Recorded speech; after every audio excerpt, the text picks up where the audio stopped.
Hello, everybody. Good morning. Rick Bannero in New Jersey. Tiberius CX in Hull, Mass. I used to play hockey in Hull, Mass, as a matter of fact, some time ago. Good morning. It's 0500 and about a minute after that here in San Francisco. We are waiting for the UniCredit live TV to come up on ESPN Plus. Nothing so far here. Alistair Murray checking in. Mr. President, checking in with my mates for a quick visit. Mark Holland, thank you, sir. Welcome back to you. Joe Cool, all right, thanks for the show. Yeah, we'd like to tune in on the youth. The weather's terrible. I've been texting with Claire Harrington and others in Barcelona. And hello, Fog Machine, you're up, and Adam up very early here, also here in the Bay Area. Feed is live. Indeed it is, as we've just done our 12-meter countdown video, our welcome video. Don Ludabos is up, and Adam up in Sonoma, another 0500 getter upper here.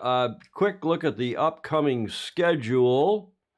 And the regular show on Tuesday is a go. We will do that on Tuesday. I don't think we're going to do this again tomorrow morning. I don't know if they're going to race. They may not race today. We shall see. It is supposed to be, by the way, it's supposed to be the start of the so-called semifinals with the top three from each of these groups A and B of the Youth America's Cup, the UniCredit Youth America's Cup. But they're a day late. They're a day behind, so they're still the end of those two groups is supposed to be. A lot of races today. I think 6 races scheduled. So we'll see how that goes. I'm not planning to do anything tomorrow morning or Tuesday morning. Julia will be back down here. She's not here today. Of course, she's up in the Commodore's suite because she's smarter than I am. And she will, however, be down here Tuesday for the show, our regular Tuesday show at 1300 Pacific, of course, 2000 UTC, as you all know. And we hope you'll join us for that.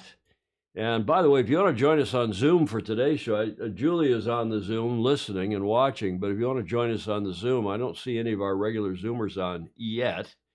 267-220-6570. 267-220-6570. 1851 is the passcode. So meanwhile, back to our schedule. We'll do our regular show on Tuesday at 1300, and then we'll do a watch party on Thursday morning, the 26th at 0500. That is the start of the LVC, the Louis Vuitton Cup Challenger Selection Series finals between the Italians and the Brits. So we'll do that, even though that's the first day also the Stag Cruise, but I'll do that from 5 until whenever, and then repair to St. Francis and get on with the Stag Cruise. But no shows Friday, Saturday, and Sunday because of the Stag Cruise. I'll be up at Tinsay Island and dragging equipment up there and finding a good internet connection, etc. It's just too difficult. So watch those shows on your own on Friday, Saturday, and Sunday, and then we'll be back here Sunday afternoon. We will do a watch party on Monday, unless that's a reserve day. Right now it's scheduled to be a reserve day, but one never knows how these things get moved around, because what a wonderful venue, weather-wise. It looks like the racing will not be over, even if somebody wins a bunch of races in a row. We don't think it'll be 7 wins by Tuesday, so we'll probably do a watch party on Tuesday, the 1st of October. What's going on? Let me see if I can get something going here over on the multi-view and see if I can get the UniCredit Youth America's Cup video running. Anybody else seeing it on ESPN Plus yet? I don't see it yet. You see there on the multi-view, various video feeds into. Let's see if we can get that on the cable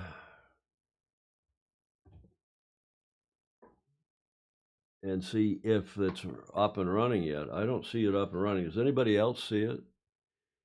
Here it comes. With any luck.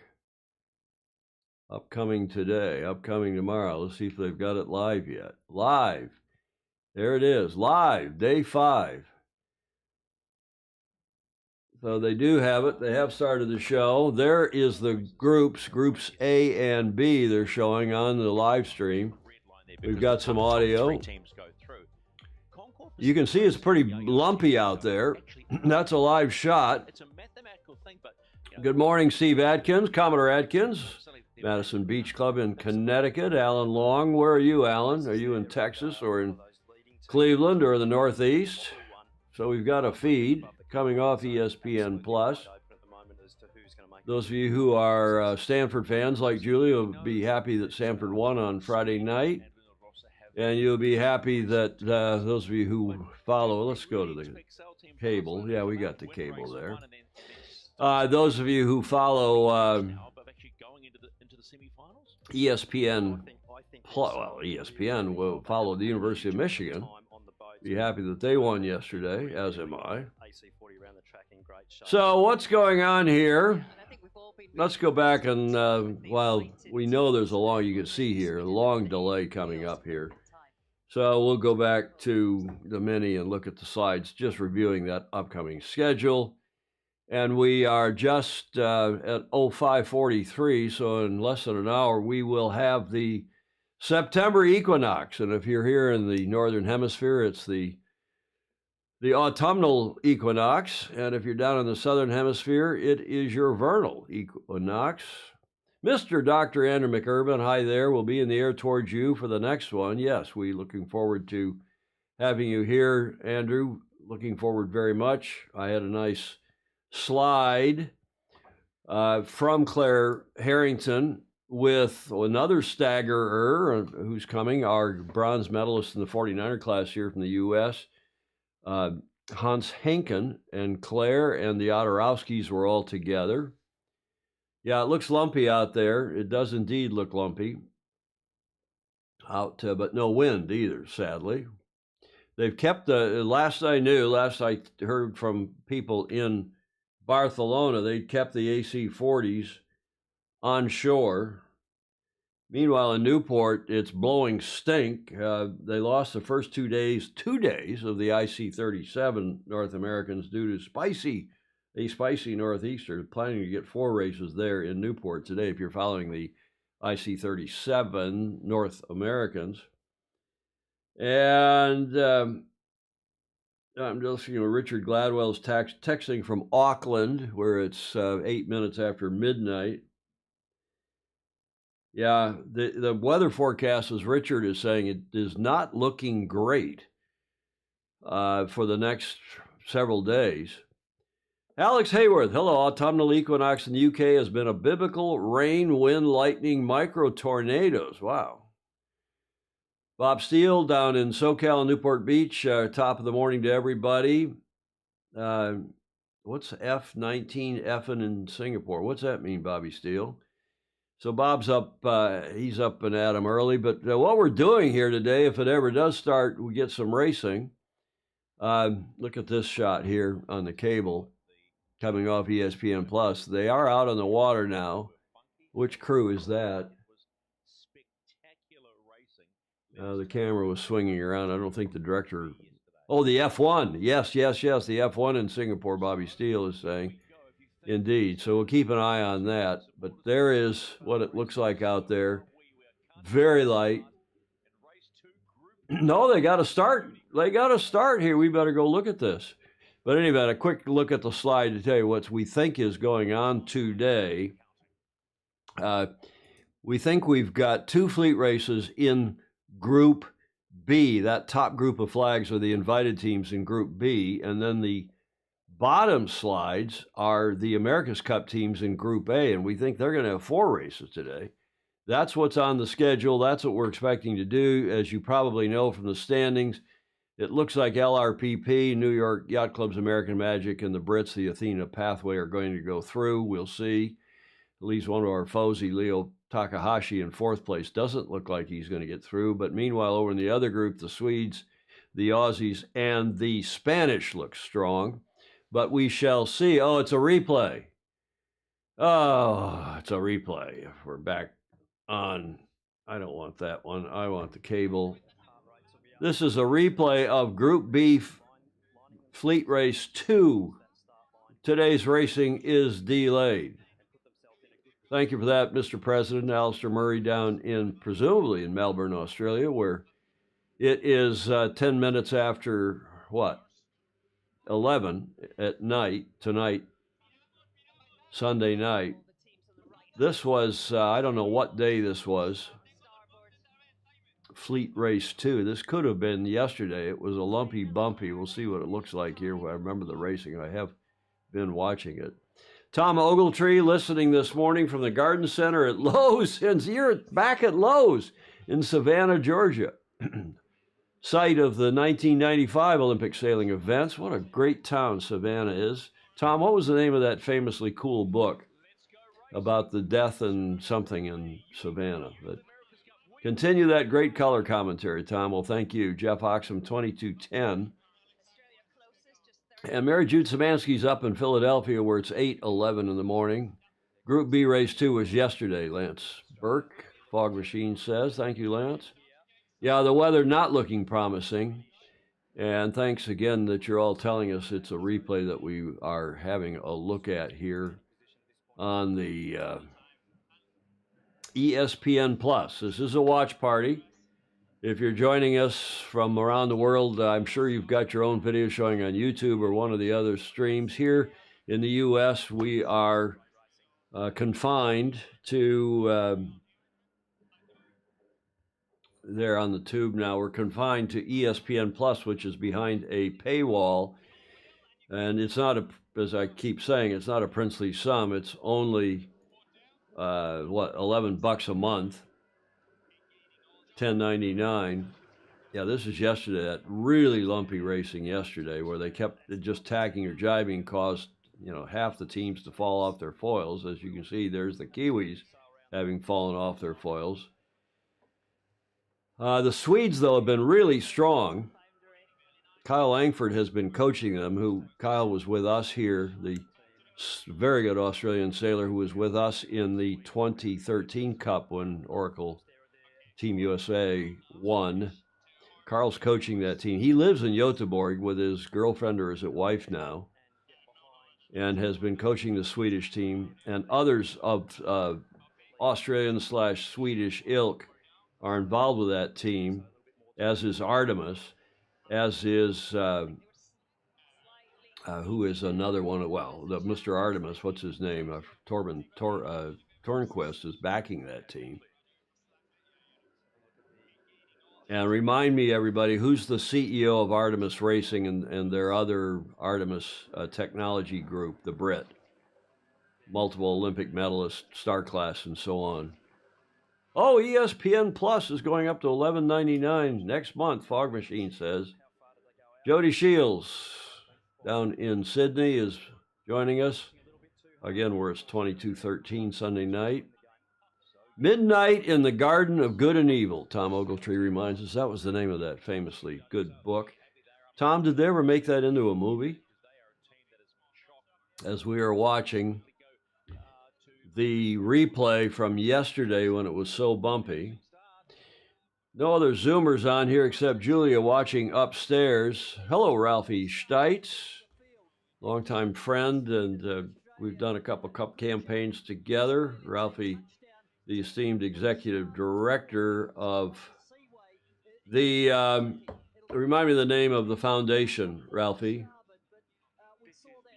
It's Trip. I'm not sure of the name, but there's It's Trip.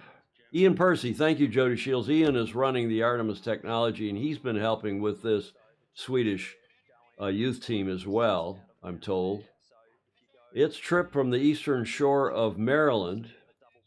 Not sure the name. Tell us your name, if you would, please. It's Trip. And Ralphie Steitz, I think, is the Merchant USMMA, United States Merchant Marine Academy Sailing Foundation. He's been running that for a long time, doing a fabulous job with their boat program. They take boats, charitable donations, keep the boats, fix them up, use them, charter them, lease them, and then ultimately, if they're so inclined, they sell them. This is a replay of Group B fleet racing from yesterday. The Spanish leading. The Spanish have been pretty good. Swedes have been pretty good. And the Australians came back yesterday. This is one of our FOSI who is the current Governor's Cup champion. He won this year in 2024 down in Newport Beach at Balboa Yacht Club. Cole, not Cole Brower, although she's been sailing, I think this weekend. Cole, there's the Germans have fallen off the foils. Yeah, it was really lumpy yesterday. Cole Brower has been sailing up in Wisconsin in the E-Scow Blue Chip. Is that going on this weekend? I think it is. And she wasn't doing very well, but as the mystery guest, as not an expert in the E-Scows, that often happens to the mystery guest. Cole Tapper, thank you, Bobby Steele, is the current Gov Cup champ from Australia, and he is helming. I don't see him in the screen at the moment. He's helming the Australian entry in the Youth America's Cups. He's down there in 5th place at the moment. But he does come good. He had a pretty good day yesterday, and it looks like he will get through.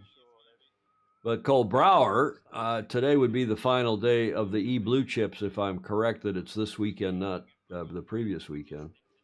Yes, Jay Frederick Bland, we're watching fleet racing today in the small boats, in the AC40s. And this is a replay at the moment because there is a lot of lump and no wind on the race course there in Barcelona. No Julia here in Studio B. As I said, she is on there she is. You can see her on the Zoom upstairs exercising her FOMO. She's got the fear of missing out. She's just such a great partner in all this, and she's wide awake at 4:0400, and then look at that, there's another nosedive. Canadians struggling in the lump yesterday, but Julia is a great partner in all this. My co-host, as you all know, in the shows on Tuesday and Friday, and the Commodore here of the Beach Street Yacht Club. Really has been since the inception back pre-pandemic. So I don't know if we're going to get any racing in today. It was supposed to be the finals. Of this group stage, where they've got two groups, Group A and Group B. I go back to the slides here for a minute and talk about. There's the two groups. You've got the invited teams on the right, and that's what this video is that we're watching here on the screen right now, replay from yesterday of the Group B invited groups. And that is the Swedes, the Aussies, the Spanish rather, the Dutch, the Canadians, and the Germans. That's the group on the right. And the Dutch started to come good yesterday. They had a better day, but it does look like the Swedes, who are way out in front, thanks to the supporting efforts, as I said, of the Göteborg Mafia, mostly Australian, also Artemis Racing, supporting that team. And then Cole Tapper's team is in second. And then this Spanish team has been pretty good too. So that's the top three, and it looks like those will be the top three after today's racing, but we'll see. Meanwhile, in Group A, which are the teams representing the entered America's Cup teams, Marco Gradoni is way out ahead on 37 points. The Italians, Luna Rossa, Prada Pirelli, and then New York Yacht Club's American Magic team. That's H4. That's Harry Melgus IV, who's with American Magic, and he's doing well in their AC40 program. And then the Athena Pathway team, the British team, connected to Ineos Britannia, they are in third. And our other Fozy is in fourth place. That is the Kiwi. That is Leo Takahashi, who's half Japanese, half Kiwi. His dad is Kiwi, his mom is Japanese. He was campaigning a 49er. He's been doing Sail GP. He was runner-up three times. runner-up in the Gov Cup, and maybe was third one other time in addition to all that. But that's what we're watching today. Is supposed to be the final racing of these two groups. That was supposed to be yesterday. Let's go back to the live on the cable. You can see the Swedes have now gotten out ahead in this replay. They have been good, very good indeed. And Artemis have had their own AC-40. They look almost unbeatable. Dogzilla Monster, that's Stingray up in Seattle saying that, yeah. And thank you, Alistair Murray, for your kind comment as we do watch here the replay. Yeah, it's, I thought if there was wind, I thought we were going to see the start of what is now being called the semifinals, which would be the top three out of each of those groups. That was scheduled for today. And whether it was that or whether it was the makeup racing to get to that stage today, I thought it might be interesting to have a look. But I guess not. I guess not. Artemis have their own AC-40. Look almost unbeatable. Yeah, in that group, in the so-called Group B. So that's about it. I see Mark Holland is coming on and Jim Doyle coming on in the Zoom. If you want to sign in, if you want to turn your video on or not, if you just want to have a natter with us, that would be most appreciative as we got Julia on. That upper left corner is my monitor. It's me sending the show back to the Zoomers. Jim Doyle, where are you? Welcome to Jim Doyle. And Mark Holland is on also here in the U.S. As I said, no Julia here in studio. She's upstairs in the, she wisely upstairs in the, excuse me, in the Commodore suite. So I think I'll switch camera 2 over here to the close-up of our monitor in case we want to. Sorry, you got to look at my profile again, but this is a watch party. I can go live, but I don't want to get a copyright strike. And so far, they've been very cooperative. That is, the owners of this so-called LDS is the owners of this video we're watching here. And there is Mark Holland. Mark, welcome to you. If you want to unmute yourself. Nice to see you live and in color. Good morning to you, sir. You're still muted, Mark.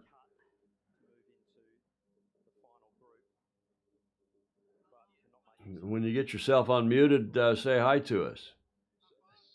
Mark's been our statistician. There, you're unmuted. Good morning. Still don't hear you. I'm not sure what mic you're on. Check to be sure you're on your correct mic. In the lower, I don't know what kind of a device you're on, but in the lower left corner, normally you can click on the audio icon and be sure that you're using the mic that you think you're using. Still no audio from you.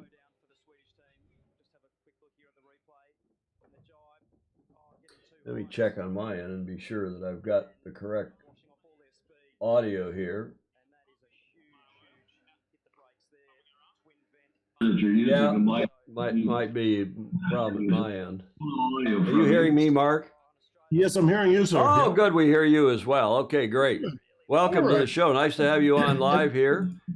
I managed to get all the way through COVID without having to do a Zoom conference. So this is new. Yeah, you're going to have to turn your speaker down because you're sending audio back to me. Just did it. There, that's better. It's good to see you, sir. Likewise. Thank you. Where in the world are you now? You're in the States. We're in the States, just north of Boston. You go straight north until you hit the New Hampshire border, and we're up there in the Merrimack Valley area. Nice. Merrimack College. I used to referee hockey games up there. They were a Division II team, I think. They don't have Division II anymore. Yeah. Are they Division I? Is Merrimack College? They were a good team.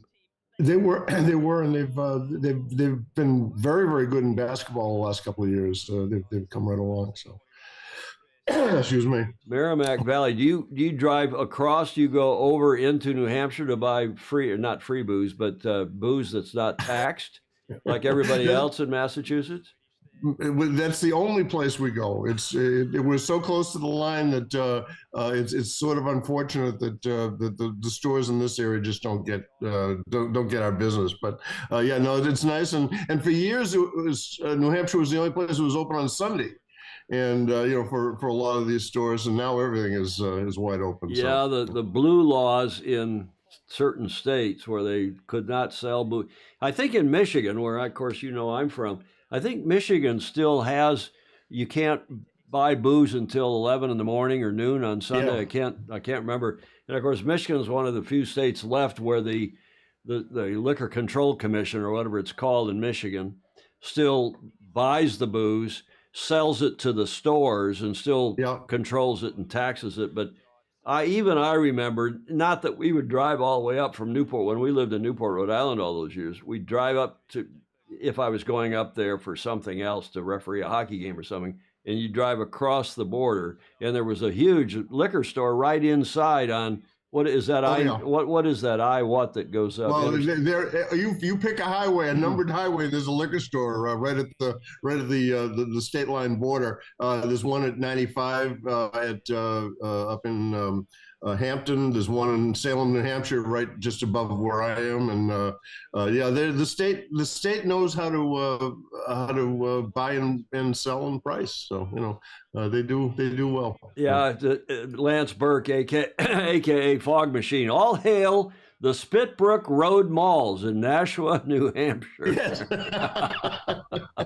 Now this guy gets around. He's here from the Bay Area. He's a very smart guy, an IT guy, and a senior serious member at, well, I'm not sure how serious he is. Lance, with all due respect, he's a great guy, and a senior serious member at St. Francis Yacht Club. Sails with the immediate past Commodore on that classic yacht, Mayan, which is the boat that they won the big boat series here in the last, well, we don't want that shot. That's 2 shots of me. Time for a packy run, Michael Frank is saying. But yes, that's Mayan is the boat owned by Beau Froelich, the immediate past Commodore of St. Francis, and Lance Burke sails with him. We ran a video from aboard that yacht on, I think Julie will remind me, I think on Friday's show in the A block. They won the classic division of the big boat series, Mayan. And do you remember, the statistician and trivia king that you are, Mark, do you remember who owned Mayan originally? Famous rocker from the band. I'll give you another clue before Fog Machine weighs in. Crosby, Stills, Nash, and Young, one of those 4 gentlemen, owned that boat, was a big sailor, loved it. It's an Alden boat that was built out by you. Mayan was. Yeah, no, I don't. The late, great David Crosby owned that boat, loved it, and when he finally sold it, because he wasn't sailing it much as he was getting older in life, so he sold it to our immediate past Commodore, to Beau Froelich. And he said that one of the covenants, one of the provisions in the bill of sale was that he could come use the boat or at least sail on it anytime he wanted. David Crosby. I think every boat owner would like that deal. Yeah, exactly. The happiest days of some people's lives, right? Are the day you buy a boat and the day you sell it. Exactly. I had a 39.5 Pearson back a whole bunch of years ago, and just it ended up, because of work and what have you, was sitting for 3.5 years without leaving the dock and or the yard. So I got rid of it with displeasure and but pleasure at the same time. So I won't. Some people say the happiest days of their lives are the day they get married and then the day they get divorced. That's not very nice. But you didn't say that, nor did I. No. Jean-Louis Simon, they need to organize the races in Brittany. Jean-Louis, are you in France? Real Ocean and Sailor's Paradise. Yeah, they needed to do some other venue other than this fabulous Barcelona venue. Not a good. They're going to lose more racing over the ensuing days, sadly. I think you're right, exactly right, Jean-Louis. Ken Saban, 3-2 beer on Sundays. Where is that, Ken? 3-2 beer in Ohio? Ken's in Toledo, Ohio, on the western end of Lake Erie. Sent me some interesting pictures yesterday of a thistle that he's I think I saw those pictures, Ken, of a thistle that you're redoing, an old wooden thistle, redoing. Fog Machine, Lance Burke is reminding us that mine was built on a beach in British Honduras, now Belize, in 1947. It was an Alden design. Lance, a.k.a. Fog Machine, how big is that boat? 50-something? Bobby Steele says Kyle Langford, Tom Slingsby, who are both Aussies, of course, prior laser world champs and Olympic gold medalists and AC winning crew talent. Yep. Bob, who's a proud Aussie. Or are you a Kiwi, Bobby Steele? That's all the same, isn't it? Oh, there I made enemies of everybody on here from Australia and New Zealand, including Mr. President Alistair Murray, who says goodnight. He's seen enough. He's going to bed. I don't blame him. It's 30 minutes before midnight. Here's Cole Tapper and the gang. They were showing a package. There's one of Cole's crew on Andu, Australia. They're showing that package rather than the replay of the races yesterday. Yeah, they look like they're coming on. They struggled a bit in the early going, that is Andu, Australia. Tell us about your shirt, Mark Holland. That's quite a cool shirt you've got on. Yeah, that was one of the ones that was up on up for sale the other day, and on I think it was Magic's website, and I grabbed that, and I think I ended up with a hat too for the trip, but I just wanted to look like I was reasonably neutral over in the press center, so I figured I'd do just an America's Cup. Were you over there already? I'm going. You're going. Tell us about your America's Cup compendium, about your website. Well, I'll try to keep it reasonably short. I was an architect for FEMA for years and years and years. And hang on. Tell our non-American viewers who and what FEMA is. FEMA is the Federal Emergency Management Agency here in the United States, and so I had worked for years, being totally away from home for almost 18, 19 years at disaster locations, for Katrina and down in New York City and what have you. So I retired on leap year day in 2020. And that day, I decided to start to index my half hull collection, which is probably I've been collecting them for a bunch of years, and I've probably got 120, 130 of them, but I didn't have anything indexed. So I started, let me see what each one of these has a history of, and then it went crazy. So I ended up writing a book, well, actually a series of books. There are 15 with the 16th coming on the America's Cup campaigns. And the first one I started is called The Cup itself, and I deeply researched it. Probably, I think honestly say probably the deepest research ever on the Cup. We have talked to the people who made it in England. I actually flew to Auckland, and we took it out of the case, and I spent 4 hours photographing it for the book. There's a deep history of where the Cup went, because as you know, Tom, for many, many years, it never left the confines of 44th Street. Yeah, Palm Court is that room where the Cup was ensconced for all that. In fact, even when they would have a match up in Newport, Cup didn't go up there. It stayed at 44th Street at New York Yacht Club's main station in New York City, Midtown Manhattan. Landlocked on 44th Street between 5th and 6th. But you know what that room was originally before they plopped the cup down in the middle of it. That used to be the ticker tape room. Yes, for watching the Um, ticker tape from Wall Street for back Wall in. Street, Yeah, exactly right. But exactly. Yeah. the cup itself had been sitting on a like a 2 by 2 foot table in the model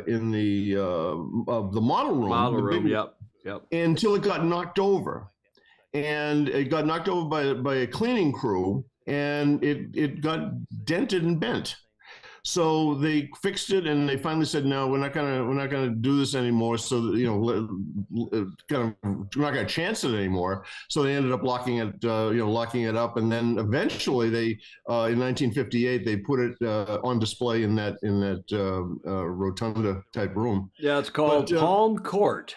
Palm Court, exactly, exactly. And the thing is, the lights in Palm Court were never turned off. They were always left on, so that the people at either the guard or the people at the front desk could see, make sure that the cup was safe. Did you cover the story? And I know that Barbara Lloyd and Mike Levitt covered it in their book. What was the name of the book about the '83 Cup? When the changeover came, what was the name of Barbara Lloyd's and Michael Levitt's book? Fog Machine or Bob Walker or somebody, Michael Frank, somebody will know the name of that book. Great book, the best book from '83 in my opinion, although John Bertrand's book was pretty good as well. And they covered what had happened in Newport when they finally realized they were losing and they had to take the cup out of Palm Court. And of course, it was bolted to that table. The people thought that was a joke. But as I'm sure you know, Mark, it was bolted to the table. Have you covered that story? Tell us what happened that fateful day. In exceeding depth, we when they finally realized around 5 o'clock that the cause was lost. As you remember, there were never any televisions or radios in 44th Street. It's a private club. They just didn't believe in it. They just didn't do it. So they got all the reports on from one radio, one two-way radio that was based on Black Knight, the New York Yacht Club yacht. And so they were communicating back and forth that this doesn't look good, this doesn't look good, and they finally realized that that there had been that it was actually going to be lost. So originally there was going to be a plan to turn the cup over in a ceremony a week later, and they finally said, no, they want the other team looks like it's going to win it. We're going to do this right. So they made arrangements with Brinks Security. And they said that they're going to do the transfer from Palm Court, take it out and get it to Newport somehow so they could turn it over for the next morning.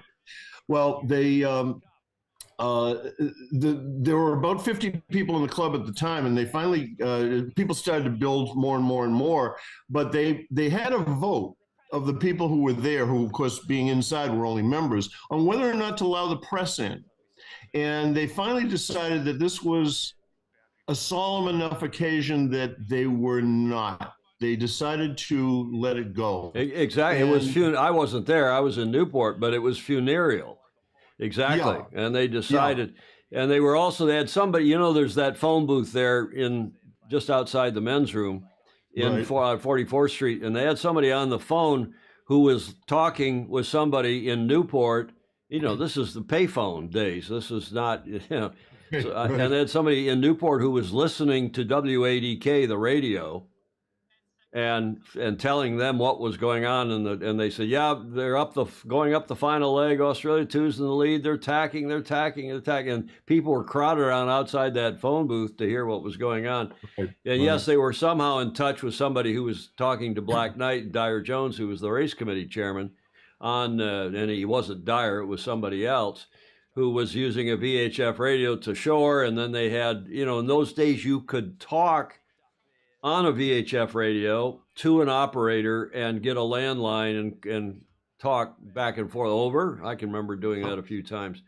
So yeah, they made the deal with Brinks, but do you remember when they unbolted the cup, how that all went? Yes, cup was bolted. There's an octagonal table that it was a very old, beat up looking table. It's probably 5 6 feet across. It With a wasn't hole even in the that middle big. of it. It's still there in the club. It's up in the Still corner. It there, was exactly. of the model room. Yeah, it was maybe Yep, 3 feet across.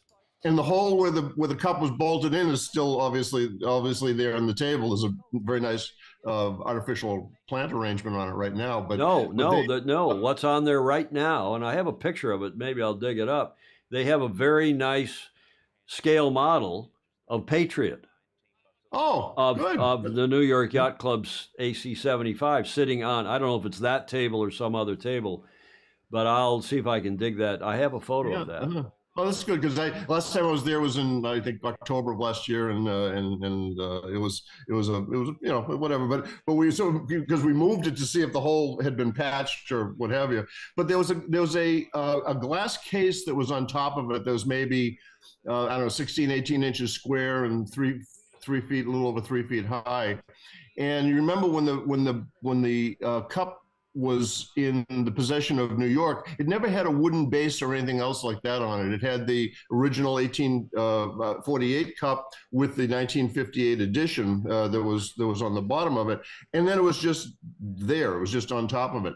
But there was a bolt, and we go into extreme detail on the history of the bolts also in compendium. But it actually was like a half-inch rod that went down through the table, and there was a nut on the bottom of it, but it was a special nut. It wasn't a regular one that you could have a wrench, normal wrench to remove. So from starting in 1970, the folks from Australia kept bragging that they would take and they would show pictures of it in the newspaper. They had this spanner or a wrench that they gold plated or whatever. We're going to unbolt this thing. We're going to unbolt this thing. Well, they never did. As it turned out, the person who unbolted it or who had the wrench was the librarian. Longtime librarian there, and he handed it to, believe it or not, the chef, who was also a member of New York Yacht Club. But the chef actually unbolted it, and they removed it, and they had taken the glass case off, and they handed it off to some of the senior members of the club who were there. Well, they decided that they were going to have one final toast. And so they went down to the bar, which was just down a few steps, as you know, Tom, to the right. And they bought a couple of bottles of Corbel domestic champagne, keep it in the United States, and they poured it into the top of the cup. Well, as many people know, the cup is not a cup; it's a thing. It doesn't have a bottom. And so what happened is the entire bottle went down through the table, through the hole, onto the carpet, and made a hell of a mess. But at the same time, it went onto the shoes. These people are very nicely dressed in the bar, and it's coat and tie in those days. They're a little more relaxed dress code these days, but everybody's dressed to the nines, and they poured the champagne and they lifted up to drink it, and it spilled out the bottom all over the bar and the carpet and everybody's shoes. Exactly, and the chairman of the House Committee, whose name will come back to me, was kind of the major domo at that point. He was the senior, as the Navy would say, as our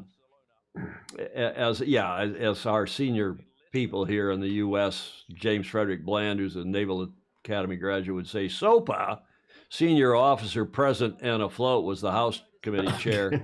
Bob, I'll think of his name. He was the one that had made the arrangements to get the trophy, via Brinks. But remember that bolt, I don't know, you probably seen the bolt or seen photos of it, but it had a big washer, that big half-inch bolt had a big washer that fit down into the throat. And you could look into it, and you could sort of see the washer if you ever looked into the top of the cup when the glass case was off, or the plexiglass case. And it went down into the bottom, into the hole in the bottom of that hexagonal table. And they had a hell of a time getting it off. that spanner, remember that the Aussies also brought a spanner, which they claimed to be the spanner. I think it dated actually from before 1970, didn't it? I think it went since Gretel days in '62. Oh, it could have And been that, yeah. yeah, and they brought that spanner up to Newport because when they handed the trophy over, finally on that magnificent Indian summer day on what was it, the 27th of September, if memory serves. The Aussies had the spanner, and they also remember they said that if they when they got well, let's tell that story when we get to the trophy presentation here as we're gas bagging on. John Schaefer. Okay, that's fair enough. John Schaefer, I understand that the American Magic shirts are for sale. Warning: Magic is not included. Oh God. Yeah, Michael Frank. Yeah, they did try to drink champagne out of it in the bar. So that's where we've gotten to. Carry on here. You're doing great. Oh well, at that point they decided that it was probably good, being business people in general, it was probably good, practice to get a receipt. So there were 30 senior members, or I guess they were called voting members, Tom. Yes. That were there that signed an actual receipt. We haven't been able to find it yet. We don't know where it is. We've searched the library and whatever, and nobody seems to have it. But they were going to let it out, but then they decided they were going to have everybody sign it. So the family members, everybody who was there in the building and wanted to, signed it, and so that became the de facto receipt for the transfer. And about 10 minutes past 8, the Brinks truck pulled up outside the 44th Street, and they loaded there was a wooden box that was used on the rare occasions that the cup went over back to Tiffany to be polished and had new engraving and that type of thing put on it. And so they carefully had to take it apart because that only fit the upper part. Mark, do you remember when else that box was used besides when it went to Tiffany? It was used one other time. Yeah, well, I do know that during the 3 weeks that the club was closed during the summer, they put it in that, and they put the trophy down in the wine cellar. Correct.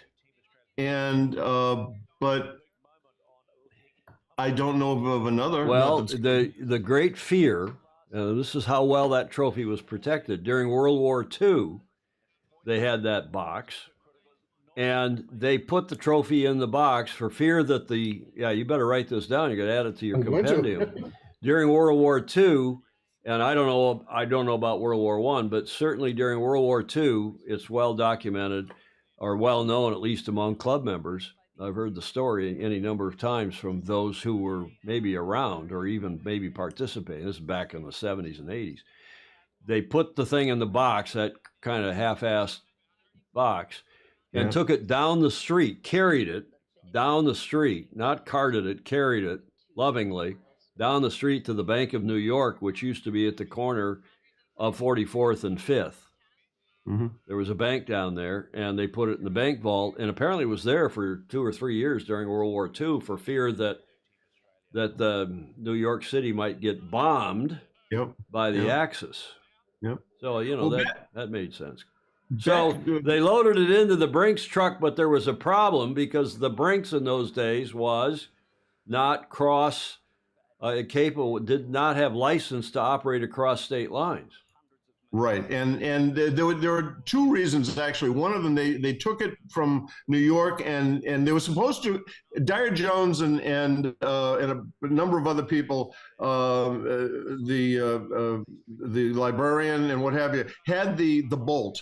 And they decided they drove to Newport and they waited. They were going to await the truck. The truck was supposed to be there. The Brinks truck was supposed to be there around 12 o'clock, midnight, somewhere in that vicinity. So they waited and it wasn't showing up. So they sent the Newport police to the Newport Bridge to basically put up a watch, like a watch party for the cup, and it wasn't there. So it finally showed up around 1:30. And it turned out that the Brinks general manager at the time was so panicked about having possession of a cup that's only worth $15,000 technically. That they stopped in You their mean facility the original cost when it was cast in 1848 at the Queen's Jewelers, Garrard's of London. That's what they paid equivalent in then $83. It was 15 yeah, grand, right? But it's obviously priceless. I mean, this is like priceless, transporting exactly. the Mona Lisa from the Louvre to out to Newport, Rhode Island for a Right. presentation to somebody who just won the Mona Lisa. So they stopped at the Brinks facility in New Haven, Connecticut, and they switched trucks. No, they actually And had to switch, apparently, from what and look at. I was a very close friend of Dyer Jones's, still okay, am. And Dyer yep, was the race committee chairman, and he was on Black Knight. And he and his late great wife Linda, we were my wife Leslie, we were besties, and we spent a lot of time together in Newport. So I've heard the story any number of times from Dyer as well, because the trucks, the Brinks could not operate from New York State into Connecticut, so they had to switch it. And there was nobody with it in the Brink. There was no New York Yacht Club. It's not like right, right. you send your spouse to the hospital, you get in the ambulance with them because you're worried about, or your close friend or something. Well, no, the cops now, and they're worried about where the hell is this thing? Has it been hijacked? Has it been stolen? Right. Has one of the Brinks drivers realizing what they've got? They got the Mona Lisa, and they gone off with it. So apparently they had to transfer it to another Brinks truck when they crossed into Connecticut, and then they had to do it again when they went from Connecticut into Rhode Island, because Brinks couldn't operate in those days. They didn't have a cross-state Interesting. license. Interesting. So anyway, it finally got there, and they took it and put it in Dyer's. From what we understand, it was a Pontiac station wagon, and they drove it to the house that Dyer had leased for the for the regatta. Well, they were joined by a Newport police officer and his police dog, and basically the cup sat in Dyer's living room overnight. No, with the not true. watching. Not true. But It did get to Dyer's house, and I'll remember it's out right on the water at the end of, I think, Ledge Road. And it got to Dyer's house, and the policeman was there. I didn't hear about the dog, but the policeman was there. He stayed the night with the cup in Dyer's. They put the cup under Dyer and Linda's bed. Oh, really? Yeah. Okay. Well, I know they opened it because there was a quote from the cop that said that they opened the box when it got there, and the cop said, God, it smells 132 years old. Well, it had stale champagne and what have you all over it, and I guess it was a mess. Yeah. So yeah, it waited there, and then the first thing in the morning, very, very early, the head of the Newport Historical Society dropped by, as was planned, and they were going to try to do the final transfer, because it was going to go over to one of the mansions for transfer. And it turned out that it was just such a mess that they brought it to the caretaker of the one of the mansions, and he and his wife. There are photographs of it. He is Marble House, yeah. Marble House, exactly. They put it in the butler's sink, and they washed it. They completely washed the whole thing. But the wooden case, was so nasty, they had to put it out in the sun and just try to get the stench off it. So they finally, were able to put it all back together, and they did the transfer. And Tom, as you know, the cup doesn't go to the sponsors. It doesn't go to the captain or anything else. It has to go to the yacht club. Correct. So what they did was tell that to Grant Dalton, by the way. But it is property by deed of the yacht club itself. So what happened was they were trying to be very nice, so they gave Alan Bond the bolt, and he kept it. And evidently, nobody's seen it since. It was taken and mounted on a wooden plaque. It was never used again. There are bolts in there. We can talk about that some other time if you want. I think, by the way, they built in Frio and Fremantle the Australia 2 Museum. And I believe, and Bobby, in fact, Dyer Jones and I went to Warren Jones, who was the executive director of that syndicate. We were in Auckland at the time, either in 2000 or 2003 for those cups. And Dyer and I actually, Warren Jones's funeral he died in that era, and then his funeral was scheduled during an off period, a no racing period between rounds robin or something. And Dyer and I flew from Auckland all the way over to Perth to his funeral, and it was held in the Australia 2 Museum in Fremantle. And somebody, maybe Bobby Steele will know this. He's an Aussie born in Sydney, but he's part Kiwi and he's part Yank by now. He's been living he's more American probably than I am at this point. But I think that bolt is on a plaque on a piece of wood in the Australia 2 Museum, I think. Is it? No. Not 100% sure from memory now. But yes, the prize giving was not the next day because they did have to get things cleaned up. They had to write speeches. They had the lawyers had to do things about the transfer under the deed of gift to the assignment. Mm-hmm. It's under legal parlance, New York law, it's called the assignment acceptance. Right. When you transfer a trust. And they did all of that on the next day, which was the 26th of September. And then on a glorious, as I said, Indian summer day, and it was warm and crisp and dry, and the leaves are changing colors. And I guess it was Marble House. It was the Marble House or the Breakers. I'm pretty sure it was Marble House. Oh, Marble House, yeah. It was Marble House. And, we all put on our Sunday finery, as we used to say. We put on our suits and white shirts and like going to a funeral, and, our New York Yacht Club ties, and went over there. It was very, it was a hardest ticket in town to get the invitation to go to the prize giving. And no one was worried about security. It was just they were trying to keep it down to a dull roar. And of course, everybody who was anybody was there in the yachting scene in Newport and from the various teams.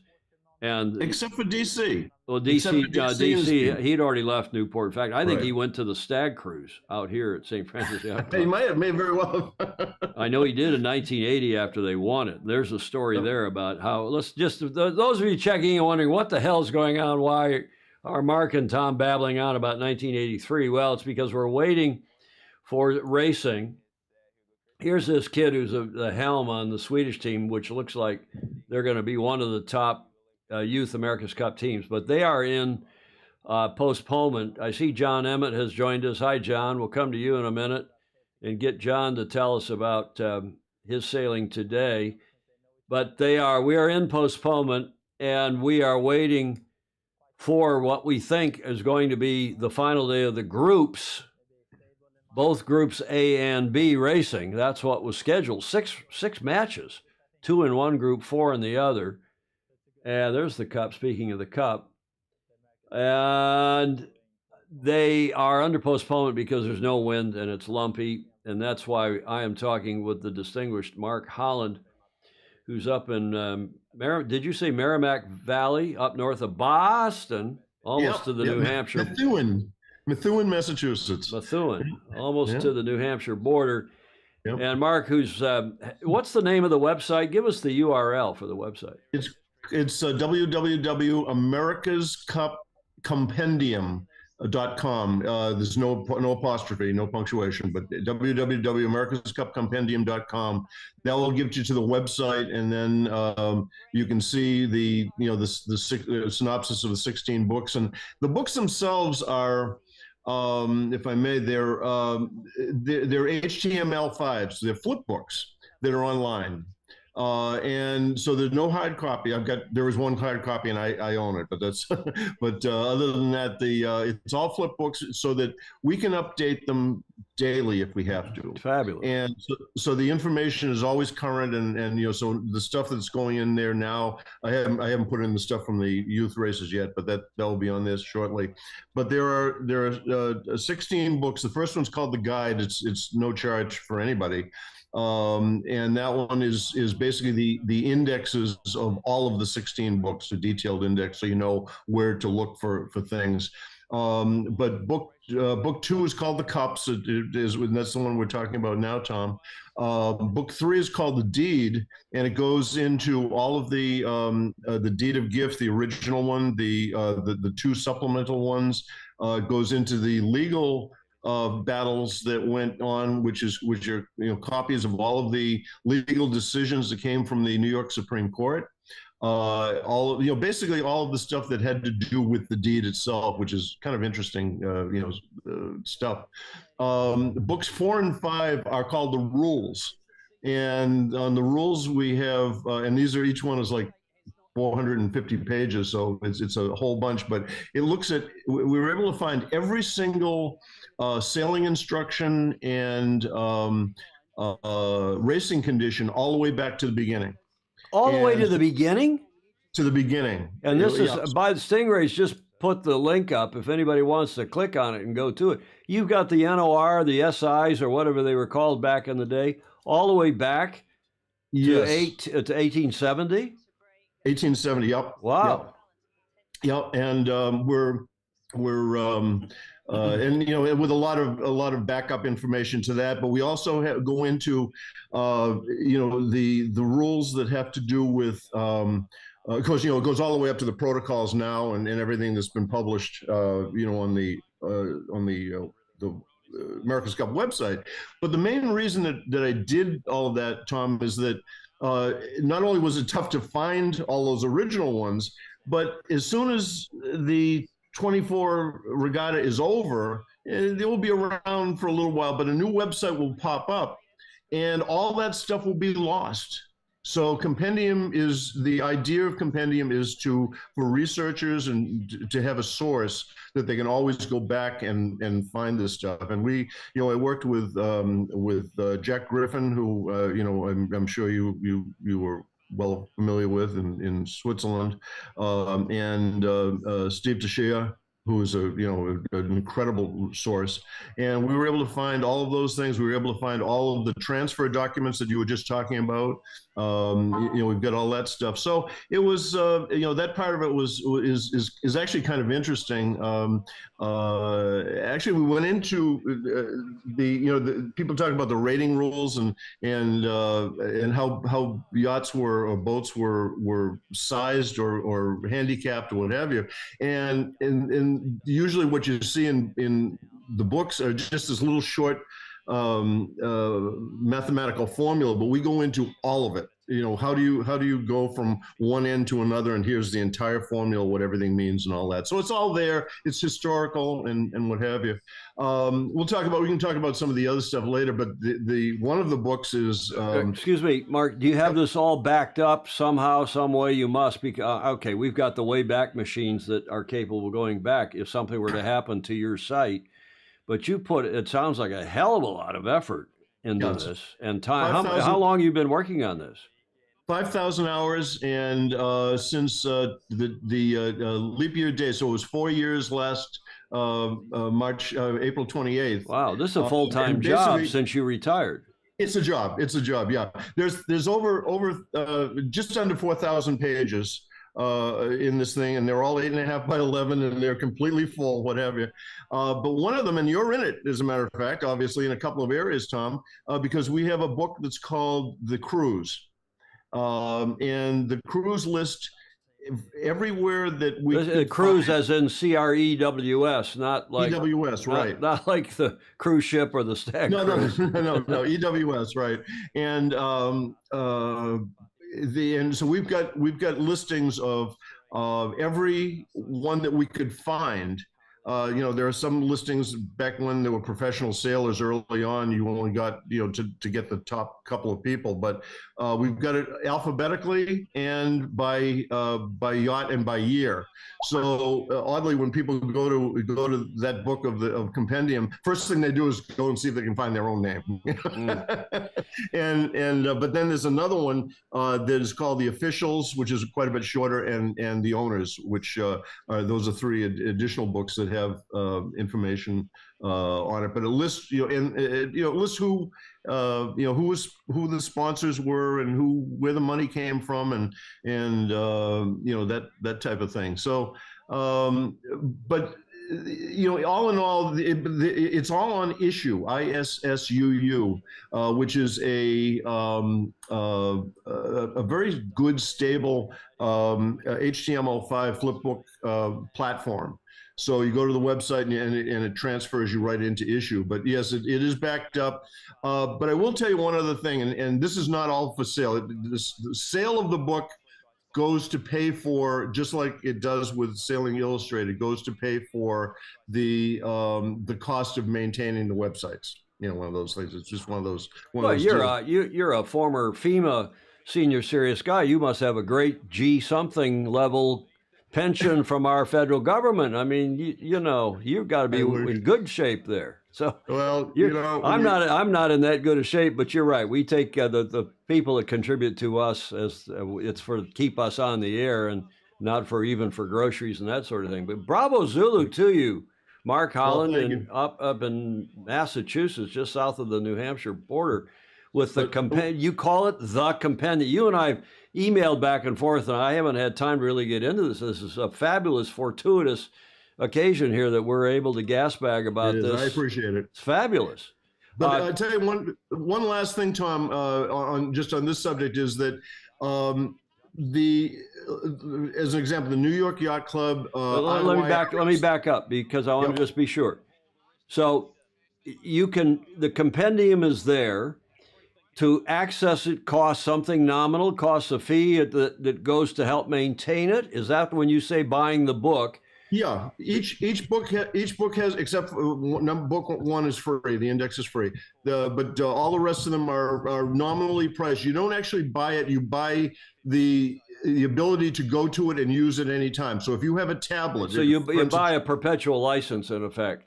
Exactly, and then you click on it on any of the books you bought. It comes up as a flip book on your tablet or even on your phone. So if you want to look up a quick fact or something like that, you go to it. What's it cost? What if I wanted to get a perpetual license to the whole thing? I know you've kindly helped me out, but if somebody else on here watching wanted to go to this website, which is, again, americascupcompendium.com, and get lifetime access to all the you call them the various books. What do you call the various subsets of it?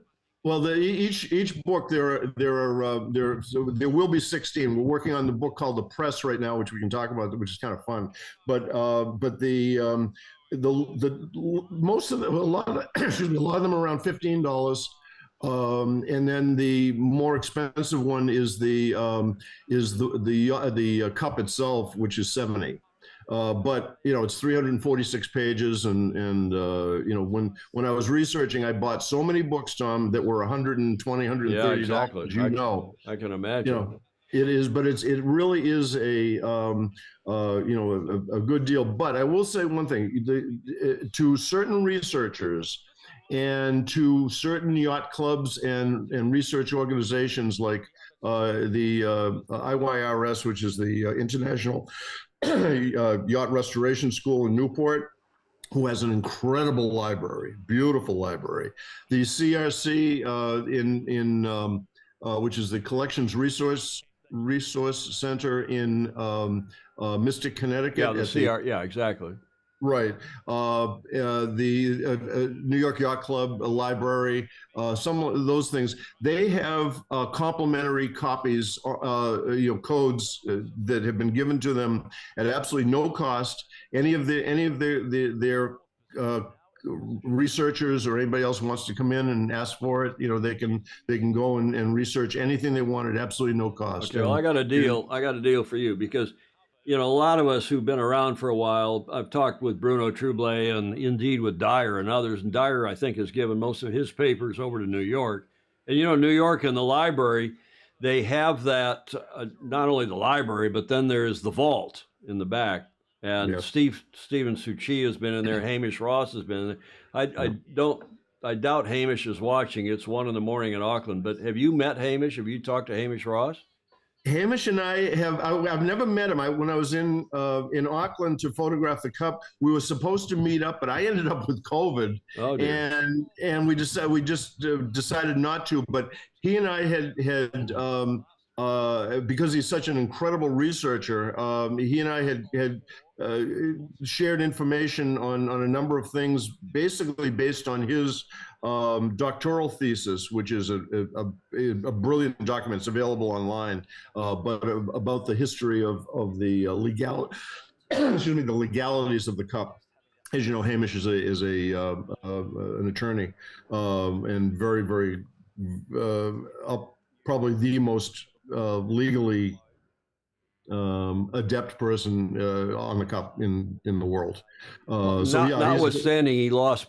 I always tease him about this because we're dear friends. Notwithstanding, he lost badly on some of the legal advice he gave to Ernesto in 2010. Like, the CNEV, the Club Náutico Español de Vela, no problem. It doesn't have to be pre-existing, which of course the court said. Right. It had to be pre-existing, but no, you're right. Excuse me, Dr. Hamish. Yeah, I think it's contagious. I think I've given it to you, Dr. Hamish Ross. He's now the only lawyer I know who's got did his doctoral thesis on basically on the deed of gift, on the history and legalities of the America's Cup. So okay, you're in touch. But here's back to my thought here. I've got papers dating from 1980 and the last 44 years of my checkered involvement in the Cup in various capacities. And we've talked about whether to give them to Mystic Seaport or New York Yacht Club or who knows where. And I'll for sure see that you get, and it's a lot of stuff. I mean, it's from the 88 court case. It's from the 2010 court case. Oh, excellent. It's from running the Cup in 88 and 92 in San Diego, for running the Cup here in 2013 and being with the various teams. You know, I've won it 5 times and lost it 6 times in some capacity or another, either connected with the defense or with a team. And I've got each cup. I've got a manila file folder of all the papers. And then I've got computer files since 95. So we'll get that. I'd love to see them. Too. Go back to 2 people you mentioned. In addition to Hamish, Stephen Suchia, who is a Thistle and Flying Scot sailor from Cowan Lake Sailing Association in Cincinnati, Ohio.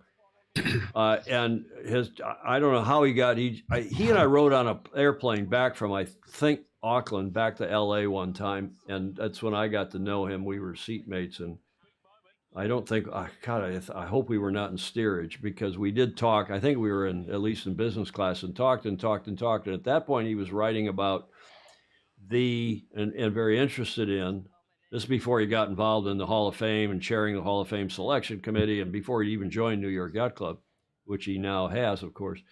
But Stephen was doing research on the costs of mounting a syndicate and what it had cost. He really was trying to go back to 1870 to the first defense, and in then real dollars, whatever this must have been in, I can't remember, probably in 2000 or 2003, he was trying to figure out what it had cost. And I talked to him particularly about the difference in cost between 83. Those campaigns cost $4 million roughly. Dennis, the Defender Courageous Syndicate was not that much, but order of magnitude, that's what it was, $4 million. And then in 87, the top teams, meaning Dennis and Malin for San Diego Yacht Club, the money that I and others raised when I was doing America 2 for the 87 Cup, and even the Kookaburra syndicates spent in one cup cycle 4 times that. We went to $16 million, give or take, budgets. It was unbelievable. And, exactly. And of course, today they're what? They're north, depending upon who you believe and how much you attribute it's approaching $200 million for a cycle, at least, for a right. campaign. But the other thing too, Tom, is that they're paid for differently. Back up until the 1958 or thereabouts, there was no advertising available or allowed. It wasn't even thought of. Everything was paid for by people who have deep pockets. There were people in industry, the railroad industry, steamship lines, things like that, who had bundles of dough, and it was still a sport to them. I guess is probably the best way. Now, well, the first advertising at Dennis's insistence was in the '88 Cup. There was advertising prior to that, but not during racing. It was prohibited during racing. And in 80, remember Russell Long, who was from a very wealthy family, not the Russell Long senator from New Orleans, the city you helped rebuild when you were a FEMA architect. I've just learned that about you, a retired FEMA, Federal Emergency Management Agency here in the States. And that is what Mark did until he retired on, what was it, 2020? 2020, yeah. March of 2020. In February, March, so on leap year day. So that would have been February 20 what? 28th, right. 29th, yeah. 29th of 2020. But you were with FEMA. You helped rebuild NOLA, New Orleans, Louisiana, after Katrina, and you helped rebuild New York after, what was that hurricane that went up through New Jersey? That was Irene. That was my girl Irene and Sandy. So good night, Irene. Good night. Good night. You remember that song? Good night, Irene. We used to play that in the Dixieland jazz band I played in. If they don't get some racing going, Mark, we're going to have to get the banjo out and start singing songs. John Emmett will love that. I can see he's smiling about that. John Emmett's patiently on here, telling us, by the way, that the plan is to do 2 Group B races today. The wind currently is under the wind limit, is only 6 knots. Let me go to a live shot here of what's going on. Hurricane Irene. And we used to redo the words for that. Every band did, every Dixieland jazz. Good night, Irene. Good night. Good night, Irene. Good night, Irene, you sex machine. I'll see you in my dreams. Da da da da da da da. So, Mark, Stephen Suchia is a great resource, and Dr. Hamish Ross, and you mentioned Mr. Griffin. Remind me his first name. Jack Griffin. And Jack, he was originally, he was doing. He was with Marlboro. The reason he ended up in Switzerland, he's an American living in Switzerland, because he was with Marlboro and doing their marketing, helping with their big, they were the biggest sponsor in sport when they were sponsoring Ferrari and so on in F1. And that's when I met him, didn't get to know him well, but he was with Ferrari when I was with Marlboro, sponsoring Ferrari when I was with the West brand, which was a German part of the Reemsman company, and we were sponsoring McLaren. And in those days, we were the top, late 90s. So then Jack ends up at Alinghi because he's in Switzerland, and when Alinghi gets involved in the cup, he ends up with Alinghi doing some corporate hospitality. And we actually, Oracle Team USA, or whatever we were called, BMW Oracle, Jack and I cooperated. We helped each other, and Hamish and I actually cooperated a little bit too in those days between our 2 teams, and base tours and helping each other out with our corporate clients, because it had become a bit of a deal by then, of course. Sure. But that all started in '80 with Clipper, with Russell Long, who went down to Pan American Airlines, the late great airline, and to think of the guy's name, he was a sailor who was the CEO. And Russell convinced him to give him, I think, $1 million if he would name his yacht, his 12-meter, Clipper. So, and he did. He named it Clipper for the 1980 defense trials. Pretty good boat, but didn't obviously win in '80. Dennis went on and won, and it was do we have action here? John Emmett, let's get your mic on for a minute. Let's go to John. Welcome to you, sir. What's going on? Update us on what's going on, if you would, please, while Mark and I Yeah, have been not a gas lot. bagging. How are you, sir, in the afternoon? Are you in Weymouth in the UK? Yeah, yeah. Sundays for sailing, and believe it or not, I've just recorded my piece for Tuesday because I think it's quite interesting to see what goes on with sailing clubs and that future planning. And it's amazing how much a boat park can change in 1 week. But yeah, we suffered a little bit today that No, we didn't say quite your have enough piece. You wind. recorded your piece for the Tuesday Sailing Illustrated show, our regular Tuesday and Friday show at 1300, when John does the coaching corner on our show and hasn't missed one in, I think, better part of 3 years. Have you been making the coaching corner contribution? Well, I don't think I've ever missed one since I started, but yeah, That's what I touch mean. wood. When did you start? When did we formalize that and you started doing that? I mean, I remember doing some stuff during the Olympic Games with a mask on, which was pretty difficult So because that the was only place Tokyo you could. 2021, 2020, 2021. So it would have been before then because the rules, whatever it is, Article 50 or whatever, the rules for doing vlogs and stuff is very strict at the Olympic Games, and I always want to be risk averse. And there's a lot of protests and stuff that go on behind the scenes. So I just did stuff there for my hotel room. But yeah, it's been years. Time flies when you're having fun. Indeed. Well, we really appreciate your continuing contributions via the coaching corner. So sorry, interrupt. You recorded your video for the Tuesday show. Julia will be down here and we'll do our regular Tuesday show, that I'm sure of. We will not do a regular show, by the way, on Friday because I'll be up at Tinsley Island for Stag Cruise. So no show on Friday. Just FYI. And John Schaefer is saying we're back to Clipper, the trial horse in Lake Michigan for Buddy Malgus, part of the 87 Cup, when his syndicate, Heart of America, did their 12 meter for Frio in 87. John, what's going on in Barcelona today? Well, it's funny. My club racing, we only got one race in because it was very light winds, and that's why I was late. But the plan is to launch the boats at 7 knots, and obviously we're not there. So I'm half watching the coverage out the corner of my eye because obviously they will cut to it when the boats launch. But at the moment, I guess it's how long is a piece of string. Yeah, okay. Is this live that we're watching right now, or is this Memorex? They were just showing replays, and I think it's going to take time. I have to say just how amazing the A75s are that they can foil in such a low wind range. I mean, to me, it's just absolutely amazing that anything can do that. But yeah, we Excuse have me, suffered a John. little There's bit. on the screen with you right now is the German team, and that's the only female in this. There's Cole Tapper. There's Cole Tapper. So they are running a package. That's I doubt that's live, but it's probably taped from a few minutes ago. And then the German team was playing cards there at the card table. There's the Spanish team. But carry on. You were saying about these teams foiling.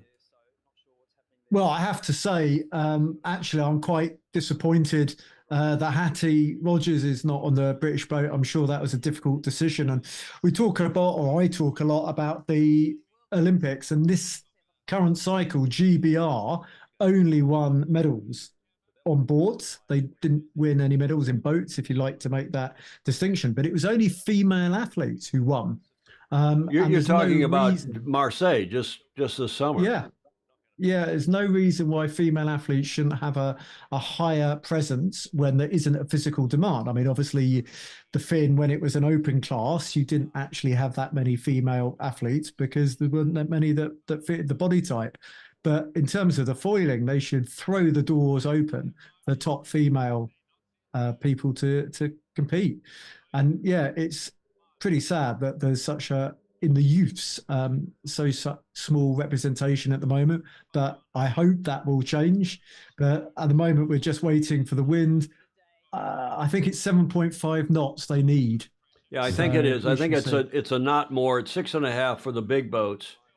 For the AC-75s is the minimum wind. That's that 5-minute rolling boxcar average. And I'm just seeing Bob Steele, who's a weather expert in his own right, Bobby Steele, down in Newport Beach, who does the weather for us at GovCup. He's saying I'm looking at a forecast from Buoy Weather Global wind speed and wave height forecaster, my other resource for GovCup. Today, Sunday, max 7 to 8. Monday, 7 to 8. Not Sea State, 2 feet, 2 feet Tuesday, so that's not quite a meter, 2/3 of a meter, give or take. And Tuesday, 6 to 8. And Wednesday could see 12 to 16. So it looks like we may not be raceable again till Wednesday. And then Thursday, which is the first day of the AC 75 LVC finals, Bobby is saying 12 to 22 knots in a sea state of 4 feet, sounding like it might not even be raceable. All I can say, John, and also to you, Mark Holland. Thanks again, Mark, it's been great. Don't go away because I'd like to go back to you. What a venue. What a fabulous venue, John Emmett. Hey, Tom, I've got to say, I'm not a big fan. This is of anyone of long-term forecasts, because if you're forecasting 24 hours ahead, it doesn't matter who you are. You'll do a much more accurate forecast than 96 hours ahead. But yeah, I think Thursday looks fresh to frightening and great racing. But I was going to address one of the comments. Go ahead. Shrip 7.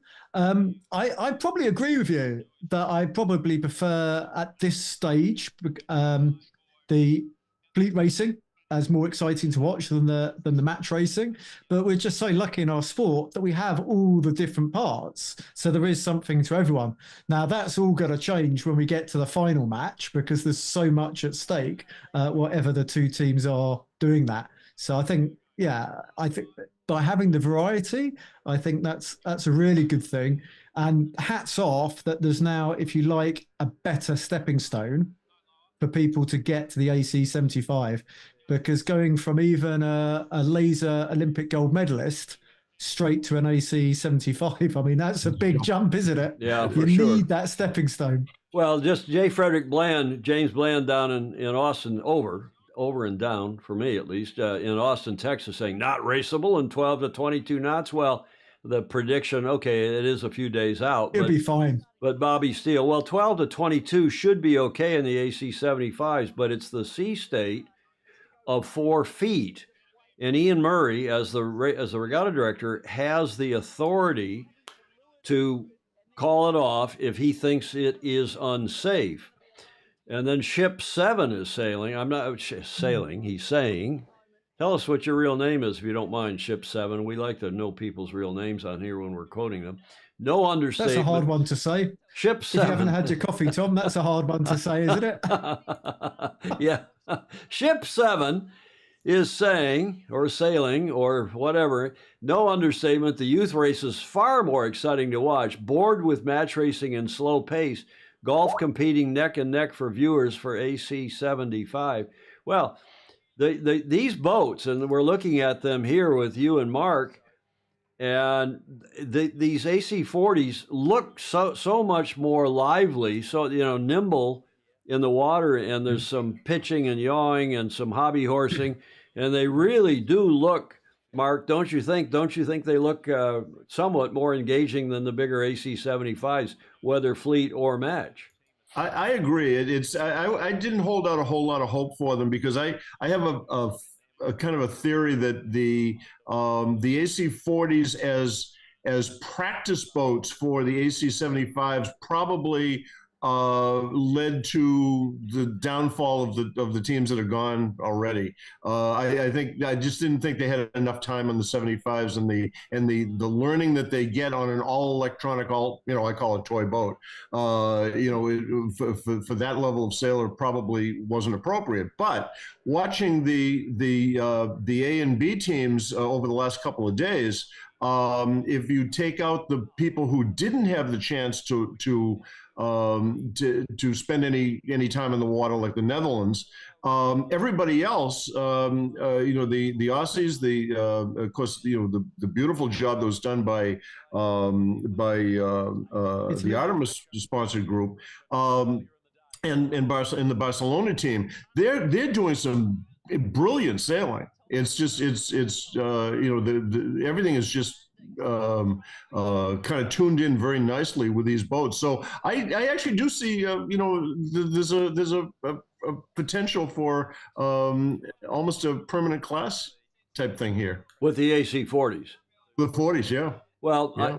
I want John's nodding his head yes, and John Schaefer, who's Right. in the chat, I want to go to him. John Schaefer is talking about it's in the best interest of the regatta not to break the boats, and that's remember these boats are supplied, and these 6 boats are being used in each of the 2 groups. And by the way, we're an hour and 30 minutes now into this watch party. We are watching here on the screen, but it's a replay of Group B from race 5, I think from yesterday. I'm not quite sure. We've got a couple Zoomers on here with us. Julia is watching upstairs in the Commodore Suite. Mark Holland in Massachusetts, just south of the New Hampshire border, and John Emmett in Weymouth in the UK. Thank you to both of you for joining us. If you want to join on the Zoom, get to the cover slide here with any luck. I thought I was going to get the Zoom cover slide up, but we'll get that up for you in a moment if you want to join. But John, I wanted to go back to you, John Emmett, and we were talking about the youth and about the youth teams that we're watching here in replay. And there's only one female, and that's the German co-helm on that boat. Do you think they should have required that there be a female on each of these boats or not? So I know you like succinct answers. So in the short term, yes. I like what? Succinct Succinct answers. Well, we're gas bagging away here, so there's Graham Sweeney. I think in the short term, go ahead. They need to do that to break the glass ceiling or whatever it's called. They need to do that. In the long term, it should be the best sailors on the boat. And whether that's 5 years or 10 years, I think with 12 boats, they already have an AC40 class. And I think, of course, they look more dynamic in a way because they're smaller boats. I mean, that's why Ilkas are so much fun to sail because they're so responsive. But we're like one of the slowest things on the water. But you're just above the water, and any trim difference makes a huge difference. But 22 knots should be fine because we've raced in 1.5 meter sea state, that horrible cross sea state. We have managed to race in that before. Yeah. And of course, the teams will get better and better. But it's 22 knots peak. If it was 22 knots average, that would be a problem. But that's very different. Yeah, good point. Let me go back to the slides for a minute here. And I want to just bring everybody again up to date what we think is happening here today. Today's Youth America's Cup schedule, as you Brits and those of you in the Commonwealth would say, we've got 12 teams, the 6 so-called invited teams, and then the 6 teams that are representing the 6 America's Cup teams. And they're in 2 groups, A's and B. The bottom flags, the nations represented by the flags at the bottom, are Group A. We're supposed to have 4 fleet races from them today, but I'm not sure that's going to happen because we're now an hour and a half delayed from what was supposed to be a 5 a.m. our time start, 1400 local time in Barcelona. And that, of course, are the Kiwis, the Brits, the Swiss, the Italians, the Americans, and the French. That's Group A. And then the top flags representing Group B, the so-called invited teams, the Spanish, the Germans, Canadians, Dutch, Swedes, and Aussies. And there are the helms, the ostensible helms over there on the left in the, what is this, the total 12, what are the total 12 Youth America's Cup teams in this UniCredit sponsored Youth America's Cup team. Julia did the research the other day on UniCredit. I had never heard of them. Maybe you all had, especially those of you in Europe. A big Swiss or Italian-based bank, investment house, I'm not sure what all. And that is what UniCredit is. So then what else is going on? Well, the standings so far, because they're behind schedule. Today was supposed to be the final, actually the start of the what they're now calling the semifinal stage. They've had the group stage, Group A racing and Group B racing in these fleet races. Then they were to take the top 3 teams from Groups A and B and put them together, they will, into what they're now calling a semifinal stage. And that was supposed to start today, which is why I said, hey, we ought to do a watch party, check in with the youths. We got some Fosey sailing, and a lot of parents and other friends and family wanted to see what's going on and hear us gasbag about it. So this is the current standings as of yesterday, last evening, for Group A on the left and Group B on the right. LRPP, New York Yacht Club's American Magic representative team, and Athena Pathway, the Brit team, on the top three in Group A, and look like they're going to go forward. Leonard Takahashi, who's sailing and is a Fosey, sailing for the Kiwis in fourth place, but he's been up and down, no pun intended, struggling a bit to stay on the foils. Then, and a lot of those teams, as you just said, John, and Mark said as well, have been only had minimal time. They have been sailing the simulators since for months, the AC40 in the simulator, but having actual real time on the helm, on the steering wheel, has been limited. And the team that has, no surprise, that has the most time is Marco Gradoni, who is the Italian. He sailed the LRPP AC40 in Jeddah during the pre-regatta, the big guys and gals Jeddah regatta. So he's far and away the most experienced, and no surprise, he's on the top of the Group A leaderboard. Now, if you look at Group B, these are, again, the teams that are the invited teams from non-AC America's Cup countries. And the reason I think, as Mark Husted and others will tell you, the Swedish team is so good is they've got a group of guys up there in Göteborg, in Gothenburg, who are coaching the team, who've been helping them, and they have, as a result, I think, gotten to the top of that leaderboard and are very impressive. You can see the score. I mean, they're up by 20 points ahead of the second place team, which is Cole Tapper from Australia, the current Gov Cup champion, and he struggled. He originally wasn't doing very well, but has come good in the last couple of days. So it looks like the Swedes, the Aussies, and the Spanish, who also were pretty good earlier in this regatta, struggled a bit in the lump yesterday in the up range. So we shall see. It looks like those will be the 6 teams going forward. John Emmett, do you have any other thoughts on these 6? And tell us, John, if you know, who is the British Athena Pathway team? You put me on the spot, so I'm going to struggle to name them off the top of my head, but I've coached them all, actually. I think in Ilka 6's, it's the Ilka 6 youth squad from about eight years ago, I guess. And quite a few of them came through the WASP program or 29er program. So they've actually known each other for a very long time, that group of sailors. But yeah, I think it's a golden time. I wish I was born 30 years later. Well, I don't. I'm happy right where I am. I'm happy to be here with the two of you, and anybody else that wants to join via Zoom. I'll get that slide up in a moment. Let's go back to Mark Holland. Mark, if you're willing and able there. Back on the question of women, do you think these youth teams should have had a requirement that there be a woman on each of the teams? Only the German team has a female crew member. I don't. I'm not going to take a position on it. Come on! I'm going to start calling you a wimp like Graham Sweeney and Gordon Smith and our other Zoomers. Come on, take a position. No one's going to know. This is not going to end up on the compendium so that people 100 years from now see what you said. I think there's a need to have people training for the actual AC-75 boats. And that traditionally, and I, being kind of a historian, I go back to 1851 and say this is an all-male deal. There have been 3 women on it.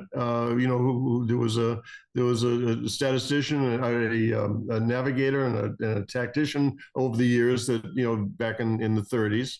But all in all, it's those boats have been traditionally. Now, come on, who was the first female in the America's Cup on she wasn't a working member of the crew, but she was on the yacht during the challenge. I believe it was Goddard.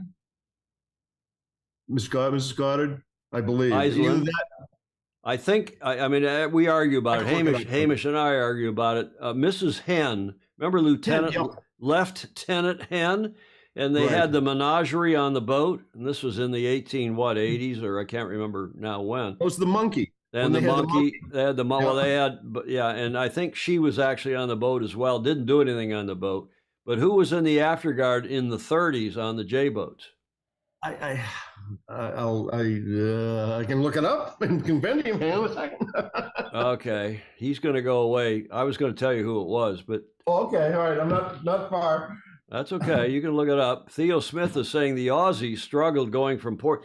Yeah, Theo Smith. Yesterday, Cole Tapper and his team. That video's on my Facebook page. They did a massive nosedive pre-start and augured in. They went down the shaft, the mine shaft, as some of you would say. And that video is this. We're still looking, I think, at a replay. That video is on my Facebook page if you want to go have a look at it. And it's this is the cruise. No, you look at. Hang on, let me get to that. Hold that up again. Is that one of the books that's in the compendium online? Yep. The cruise. Yep, okay. Well, that's great. I'll tell you who it is to save you the time. Okay. It was Commodore Vanderbilt's wife, Mike Vanderbilt, as he was known, Harold Vanderbilt, formal name. And she actually is pictured in some of those images from the back of the boat in the J-boat era as being what we might call today the strategist. She had the stopwatch, she had the timer, and that was, what was her name? Gertrude Vanderbilt? And she was very definitely an active member of the crew in the 30s. So you're not so sure. John Emmett thinks that at least initially, John, while he marks looking that up, Graham Sweeney's saying ability, not sex, should be the judge of who should race the 40s. So he's disagreeing with you, John, Graham Sweeney. John, you think that at least initially we should, to help advance women's sailing, we should be putting women by rule on the teams like they're doing in Sail GP? Yeah, I mean, I agree with him. It should be the best person on the boat, but unfortunately, it's quite hard sometimes for female athletes to break that glass ceiling. And just like you have in the Sail GP, you need to do something to facilitate that jump. Of course, it should be the best person on the boat, but you can look at a few teams and it's clearly not. So how do you help? And then, real progress is in 20 years' time when we're not even having this conversation. Well, one can only hope, right? One can only hope. I should also wish to you, John, and everybody else on here. Mark's got the answer. Mark, you got the answer? It was in 1930. Gertrude Sterling Vanderbilt was the first. And then in 34, that was on Enterprise. And then on Rainbow 34, and also on Ranger in 1937. Yes. So Gertrude Vanderbilt. And I think she was the first working crew. There was an Iceland, a name escapes me, but who also was somehow involved. And I don't remember all of that, but somebody will be on it. Ralphie Steitz says it is a pathway and we need women on the boat. Ralphie, who sailed with Dennis back in the day, and a hell of a good sailor, and is executive director, again, of the USMMA, United States Merchant Marine Academy Foundation, longtime friend. And Ralphie was the guy, we've talked about this on these watch parties before. Ralphie was the guy who was up in the rig on that fateful day in, I guess, February of 95, that real lumpy, bumpy day, the day that Australia sank off Point Loma. And Ralphie had gone up the rig to do something, repair something on Dennis's boat, and got knocked around. He tells me now he didn't get knocked out completely, but then Dennis had to send another team member up the halyards, one of the halyards, to try to help get Ralphie down. That was one of the scariest things I've ever seen in my America's Cup 44-year history. of involvement, checkered history, I should say. Greg Norman, women should be mandated. Ralphie Steitz, I think Ralph agrees, Herr Steitz as I call him. And Stingray says to boost ratings, maybe base selection on sexual ability. Oh, Stingray, if Julia were here, she'd give you the finger wag. Huh? Right, Mark? I think that's what I was just thinking. Exactly that. Mark, do you agree with John that right now, at least women should be mandated to have on each of these teams, and then when it is more prevalent that women are involved and capable of being involved from an ability standpoint, then you just go to the best possible people, irrespective of gender? Yeah, I agree. I think the best possible is for any given position is probably the right thing. Just saying that we, especially with these all electronic boats, when you're looking at the AC40s, you're talking about boats that are not there are no grinders. Yeah, not as physical as obviously as the AC70s are.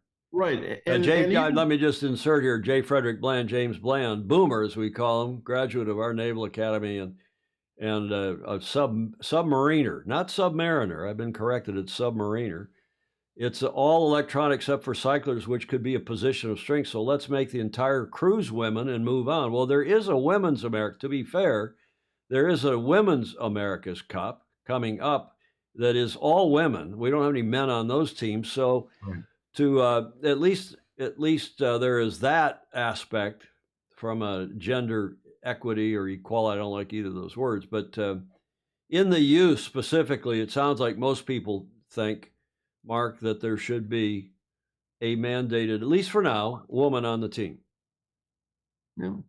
And you know what's going to looking at it from the statistics point of view, it's going to be interesting to see the mixed teams results versus the all male or all female results, and just see if there is any difference there. And a lot of times, you can only look at final performance and see what's coming out of it. But I think I have a whole lot of hope for the AC40 with the women's regatta coming up. I think it's going to be brilliant, and I think because there's some incredibly strong women on there who are doing it. But is it? It's like it's like anything else. You watch the Olympics with the boxing and all that, and you say, "Well, okay, do we want men and women?" whacking each other, above deck or below deck at this point. So I don't know. It's gonna have to kind of work its way out. To try it this year, this whole thing with the youth and the women's teams, it's an experiment. We're going to find out. We've gone 176 years without even broaching the subject. So now, is it something that is going to come out with very positive results? Let's hope. Well, let's go to John Emmett and give him the final word on this. I'm not sure I deserve the final word, but I think you're very much in danger of comparing apples with oranges, because the best team will be the teams at this stage that have spent the most time in the boat, whether they have a women on or not. So I don't think that's a fair comparison to say this boat had a female sailor on, therefore they were significantly worse or significantly better. I will echo again, like a protest summary, it is a shame that we don't just have the best sailors on the boat, but the way forward is to mandate women on the boat just to get the ball rolling. And then hopefully longer term, we don't have to do that. And sometimes, you have to take what's sort of a step backwards to take two steps forward.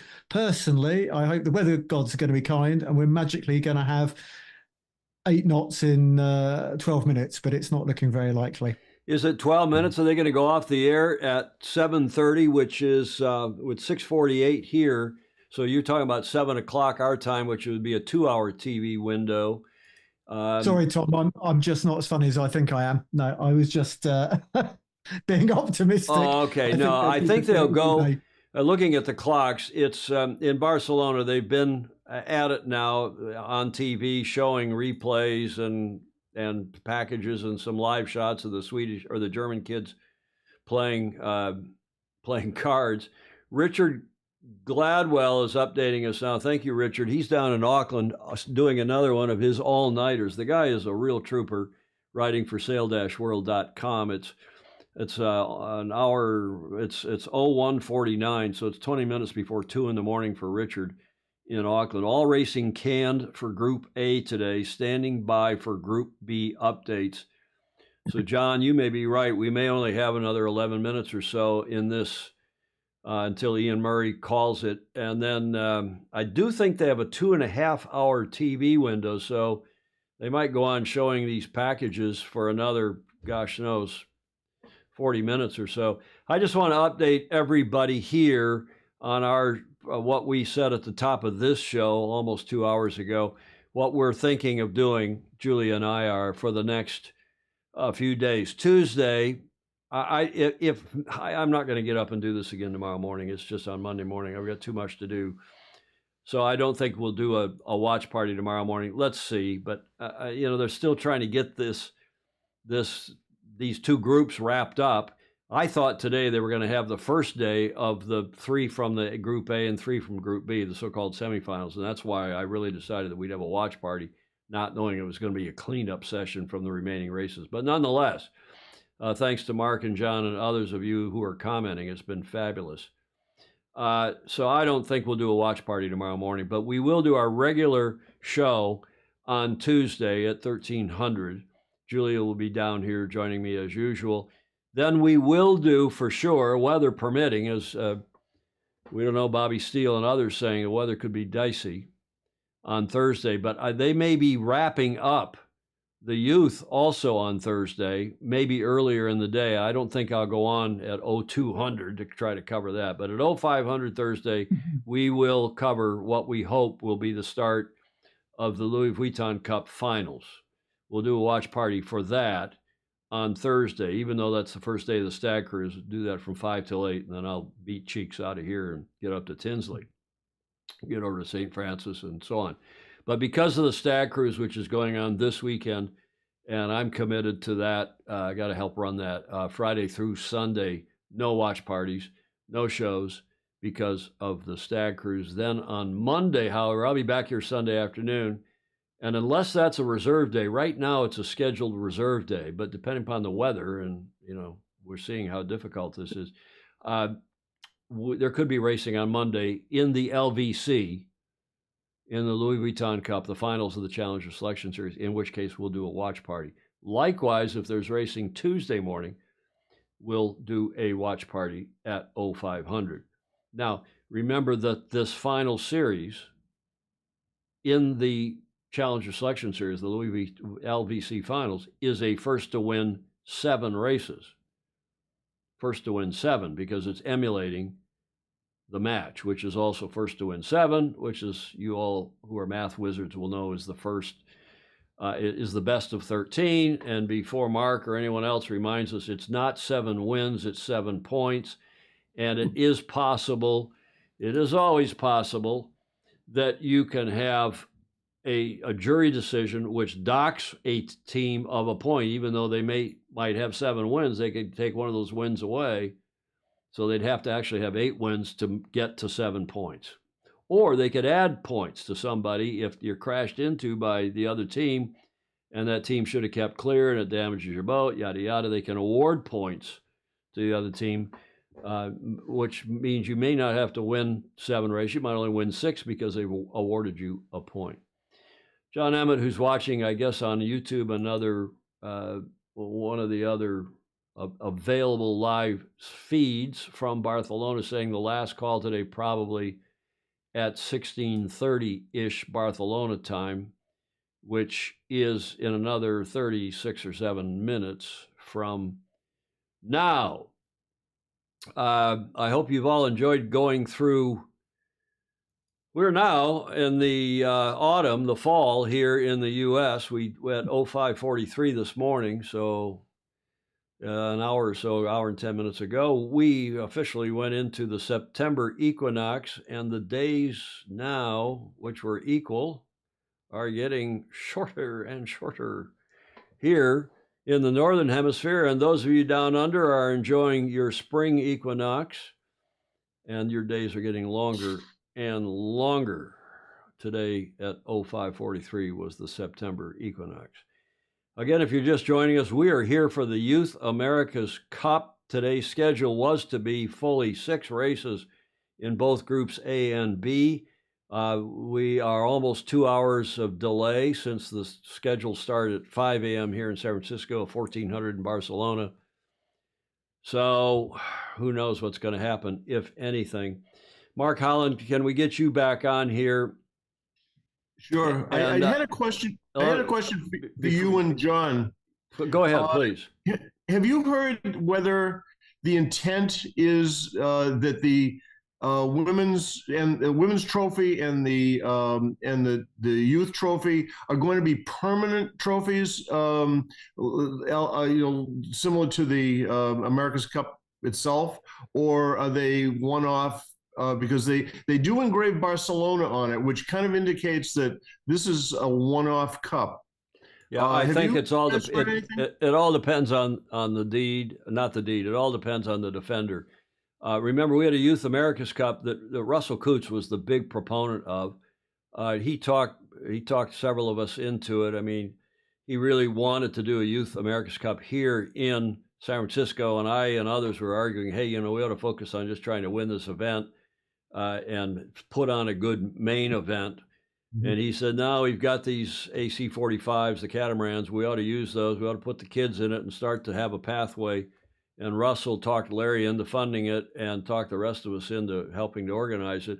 And it was a good event. In fact, that first ever Youth America's Cup was won by 3 or 4 of the guys that are on now as the A team on the Kiwi AC-75, Blair Tuke and co.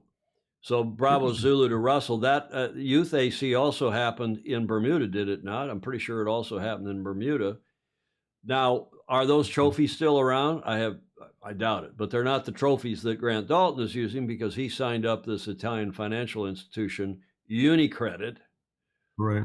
And whether this trophy continues, as I doubt it. I think whoever wins, unless the Kiwis, if they defend, will UniCredit want to be the title sponsor of the next Youth America's Cup if it happens in Jeddah or wherever AC-38 happens? Who knows? Joe Holtzman is joining us. So I hope that answers your question. I think it's totally up to the defender. Still up in the air. Okay, thank you. And the sponsor. Joe Holtzman, good morning from Estes Park. And Stingray reminding us that the Women's America's Cup, we have the Yak and the Whack. That will be the Pooch, is how that's pronounced, I'm told. Pooch is the sponsor. I'm not even sure what Puig, Pooch, what that company does. Somebody, one of the chatterers on here in our chat, we have, approaching 200 chat messages already. Don Lunabos, thank you for your kind comment. Good show, good history. Yeah, well, thanks to Mark and John. And if anybody else wants to come on by Zoom, by all means, let me get the Zoom slide up here in a moment. But that's what we're supposed to be watching today. And in the meantime, we're really watching a replay of Group B, Fleet Race 6, which I believe is from yesterday. As you can see, today's racing is delayed. No shiza. Here in Studio B, by the way, you'll like this, Mark. We have remember that painting, that famous painting that is, this is a litho, I guess, or a reproduction of, that's over here and behind me, over here in the back of Studio B, that's camera 2 there, and the camera 2 monitor. That's this. That's actually this view. We have that camera 2 zoomed in. It's normally looking, it's a wide shot of the studio of Julie and myself, but that is from camera 3, from Julia's camera. That is the Yacht America, and that famously cool painting, which is in the grill room at the New York Yacht Club. Yep. And on my 70th birthday, that was a gift from Commodore Chris Odorowski and Admiral Sean Odorowski. and very kind of them to have provided that for us here and it's proudly displayed here in Studio B, along with all this other stuff here on the set and behind me, which is from Fozy around the world. We appreciate very much everybody's contributions to make this happen. Go ahead. I learned something interesting the other day, and it's just strictly trivia, but on Shamrock 4, there was a what was called a mascot, and the mascot was a carved eagle that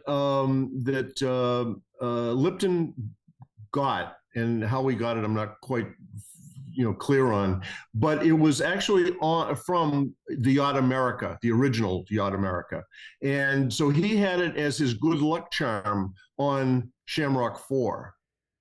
Did he ultimately donate that?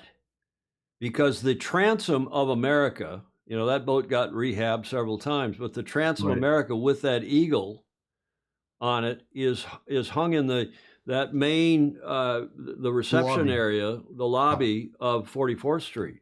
Yeah, this was different. This one was only about maybe 30 inches long, something along that line, according to the photograph I saw.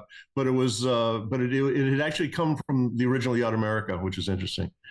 I'm just going here to the live coverage. They're showing the standings, which we've shown you now several times, in Group B after race 6. So they're back to alive here.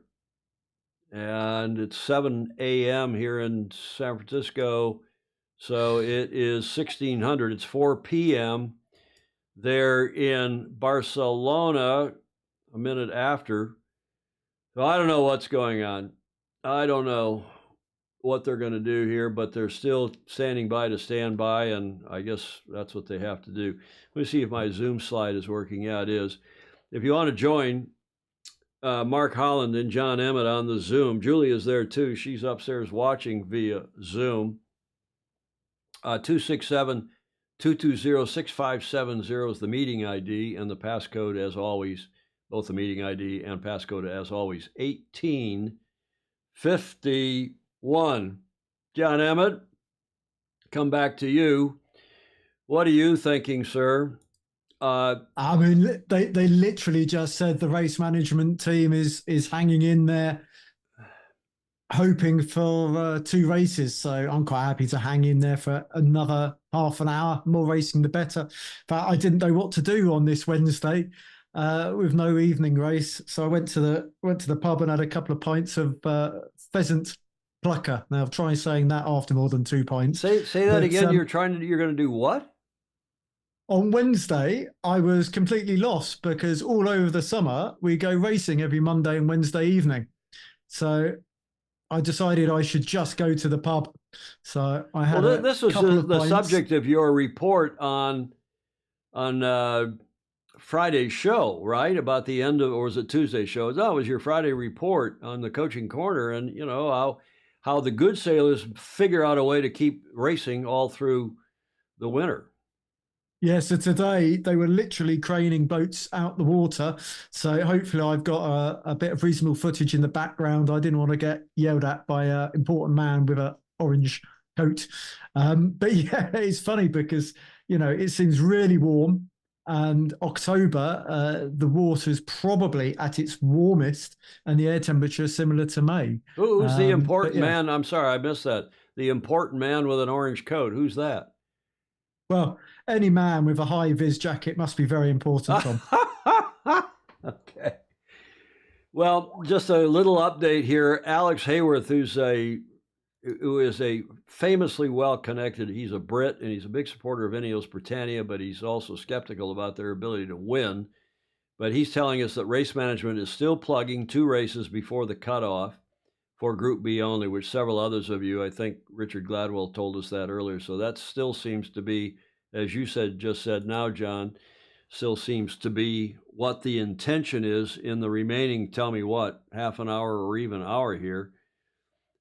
Mark Holland, I think we should go back to you and talk about we didn't quite get to the presentation of the America's Cup in Newport in 1983. You want to talk about that? Sure, it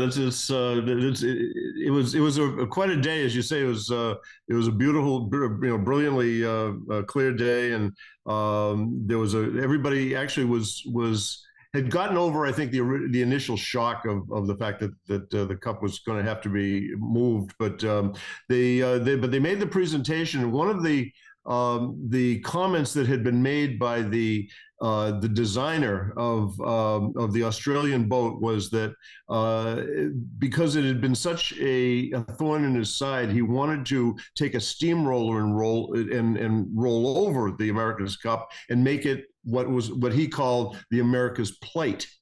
And then just kind of an aside type of thing. Now that was the designer, or the ostensible designer. A lot of people still allege that the Dutch had a big hand in the design of that boat. Australia too. Exactly. What was his name?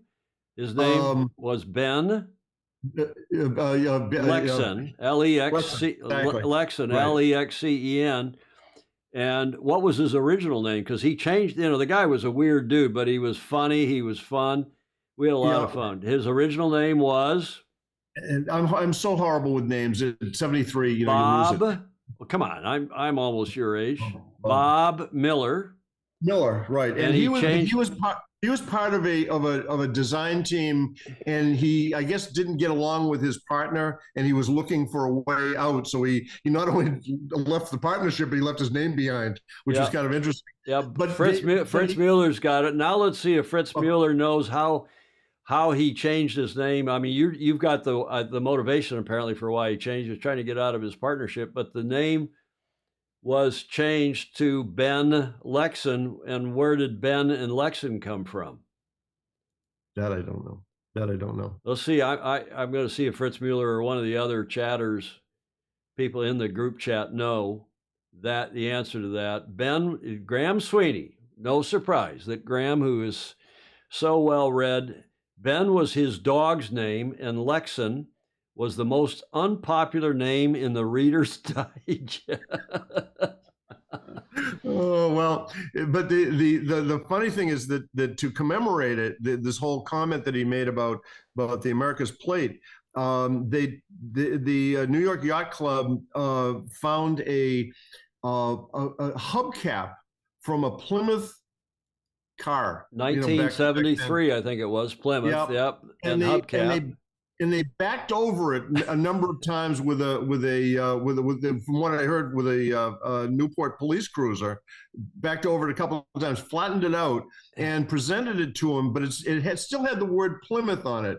So the story that was given at the awards ceremony is this trophy that we're giving you as recognition as such a talented designer and yada yada yada was given to us by the original Pilgrims at Plymouth, and because it was spelled differently, but they gave him this plate, and he held it up as if it was the Wimbledon trophy. He was just thrilled to get it. Now there are photos of that, and it was a wonderful. I was there standing, right up underneath the podium almost, and it was a fabulous, beautiful, sunny, clear, dry autumnal afternoon. As I said earlier in the show, the leaves were changing colors, and I think it was Marble House. I can't remember if it was the Breakers or Marble House. I think it was Marble House. The Commodore in '83 of New York in that day we're still, by the way, gas bagging here, but they're in delay. They're trying to get 2 races in. Alex Hayworth tells us they're 1 knot short of the wind limit. The Commodore in that day was Bob Stone.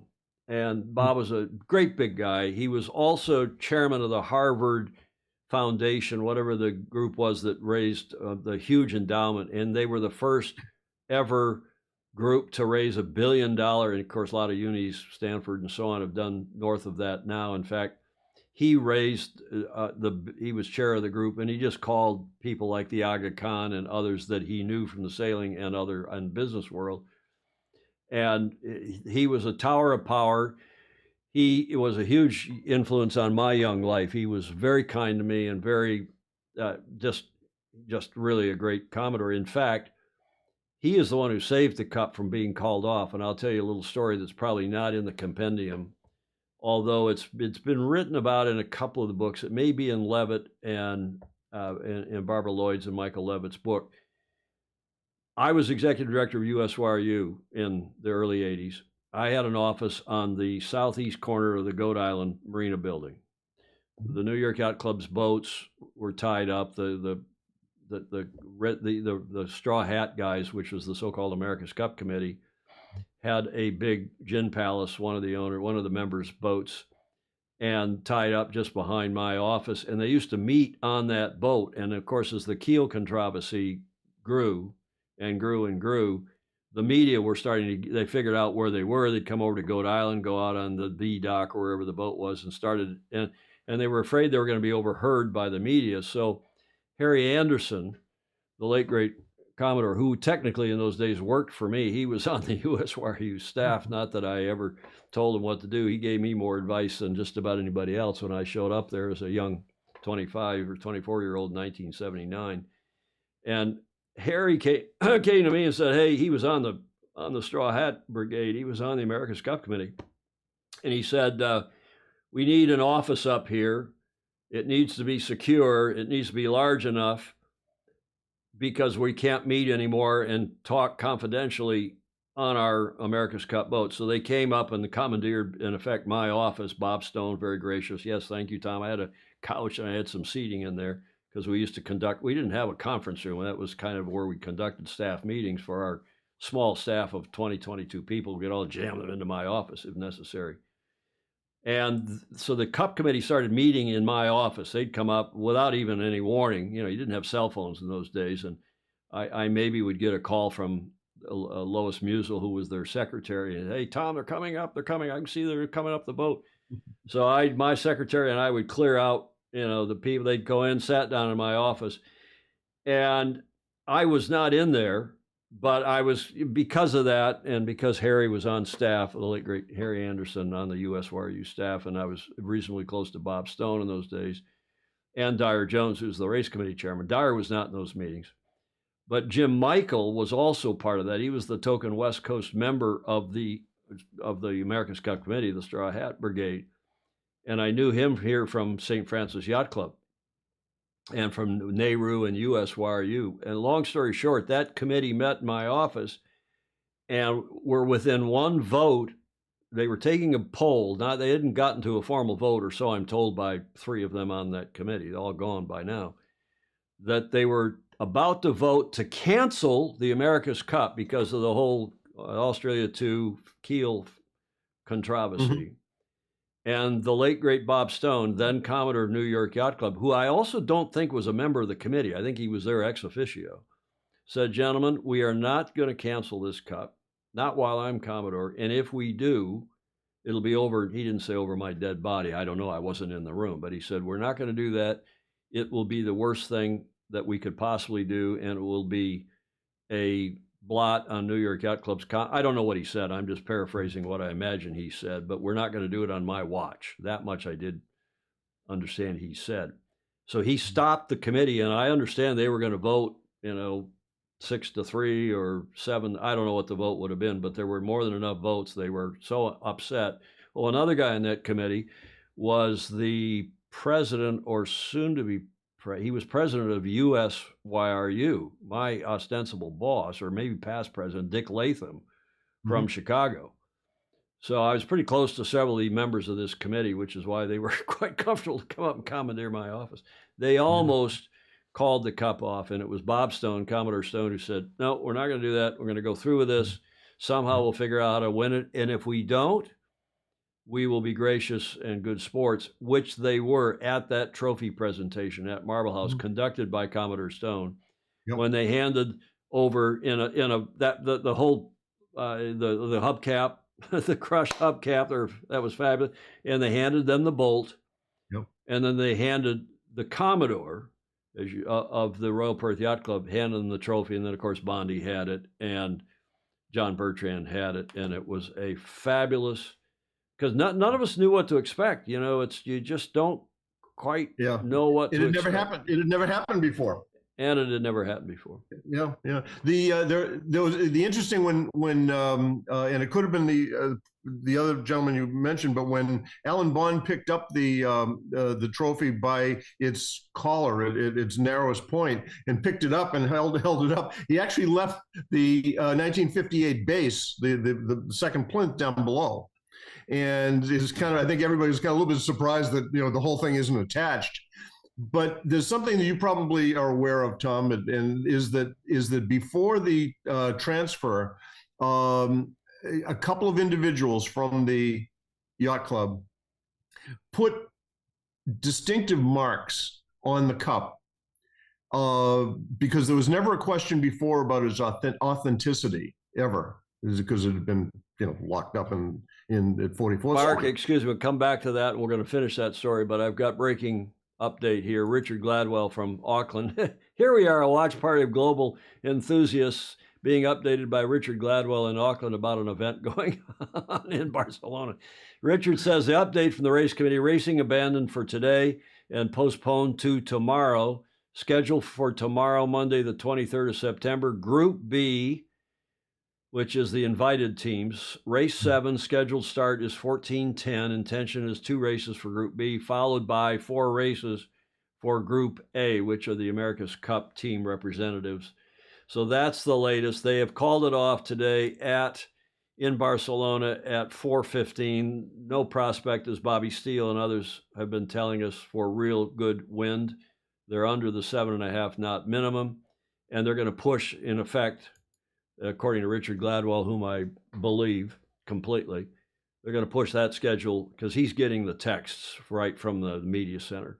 They're going to push today's schedule till tomorrow. I don't think we'll do a watch party. Let me think about that. Let me think about that for a couple, 3 hours here this morning. Talk to Julia and see what she thinks. But that's it. They have pulled the plug, and those of you who've got to blast off, I just want to finish the story of Marks because this is you're right. Of course, I've seen the mark. I now know where those marks are. Okay, yeah. There's Dyer Jones was the initiator of that, the race committee chairman, and he put those. I shepherded when we had the cup down at Golden Gate Yacht Club, and I was Vice Commodore, and I moved that cup around the world, as did others, but I took it to Hamilton Island and Race Week and a few other places, and I've slept with that cup more than once because you take it someplace to an event, and if you're overnighting, first of all, it's in the nice Louis Vuitton case.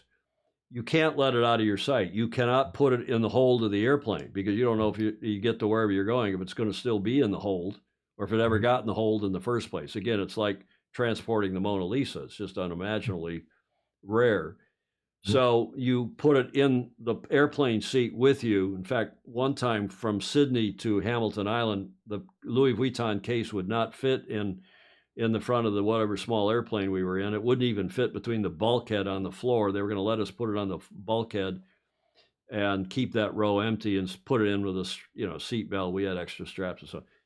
And that didn't work. So we finally, to get the cup to Hamilton Island, I had to take it out of the case, wrap a blanket around it, the blankets they give you in first class, wrap it around the cup, and then carefully strap it in with, belts. And they got the fat people belts that they add to the seat belts in the airplanes. I don't know how we did it, but we got it to Hamilton Island. Had to do the same thing on the return. But then when you have the cup, you keep it in your hotel room, and you can't leave your hotel room while you've got it. You cannot go down to the dining room, or if you do, guess what you do? You put it on a little trolley, bring it with you, and you take it with you, and you stick it down there, and hopefully unobtrusively. Yep. And let me tell you, going through the airport with it, and you're walking through the airport with it, and people say, "Oh, what's that?" And what you do is, because some people know, some people would smile if there were yachties and maybe they knew what was going on locally. They might know that you had the cup in that box, but it was the easy answer to get. You say, "Well, that's my dead wife," and she's in a Louis Vuitton case. We're taking her. She's a small thing. We're taking her to the back, and that. Oh, I'm so sorry, and that shut them up, and they kind of steered clear. But you couldn't let it out of your sight. And I slept with that damn trophy more times than not. And of course, had a chance to examine it carefully and up close and personal. Yeah, Graham Sweeney is saying you could always say it's your favorite dog's ash. Emmett is saying I wouldn't know about the blankets you get in first class. Well, you used to get blankets on overnight flights all over the place, up and down the plane. But Alex Hayward said I once slept with a pipe organ in a car to make sure it didn't get stolen before a radio broadcast to millions. Wow. Graham Sweeney is saying Mark's knowledge, Mark Holland, thank you. His knowledge is sailing gold. That's pretty good. So that's available to anyone. So yeah, that trophy presentation was fabulous. And as you say, Dyer Jones and a couple other people by now know those marks that Dyer put on the trophy. Yeah. And because, you know, there are replicas of it. There are some other trophies that are similar but not the same that were made by Gerards. Right. The Queen's Jeweler in 1848. Turner has one. Bond had one. Koch had one made. Yep. I think by Gerards. Right. All of those are covered in real depth, plus detailed. For people who are interested in a detailed engraving analysis and photographs of the engraving, which have changed quite a bit. In the last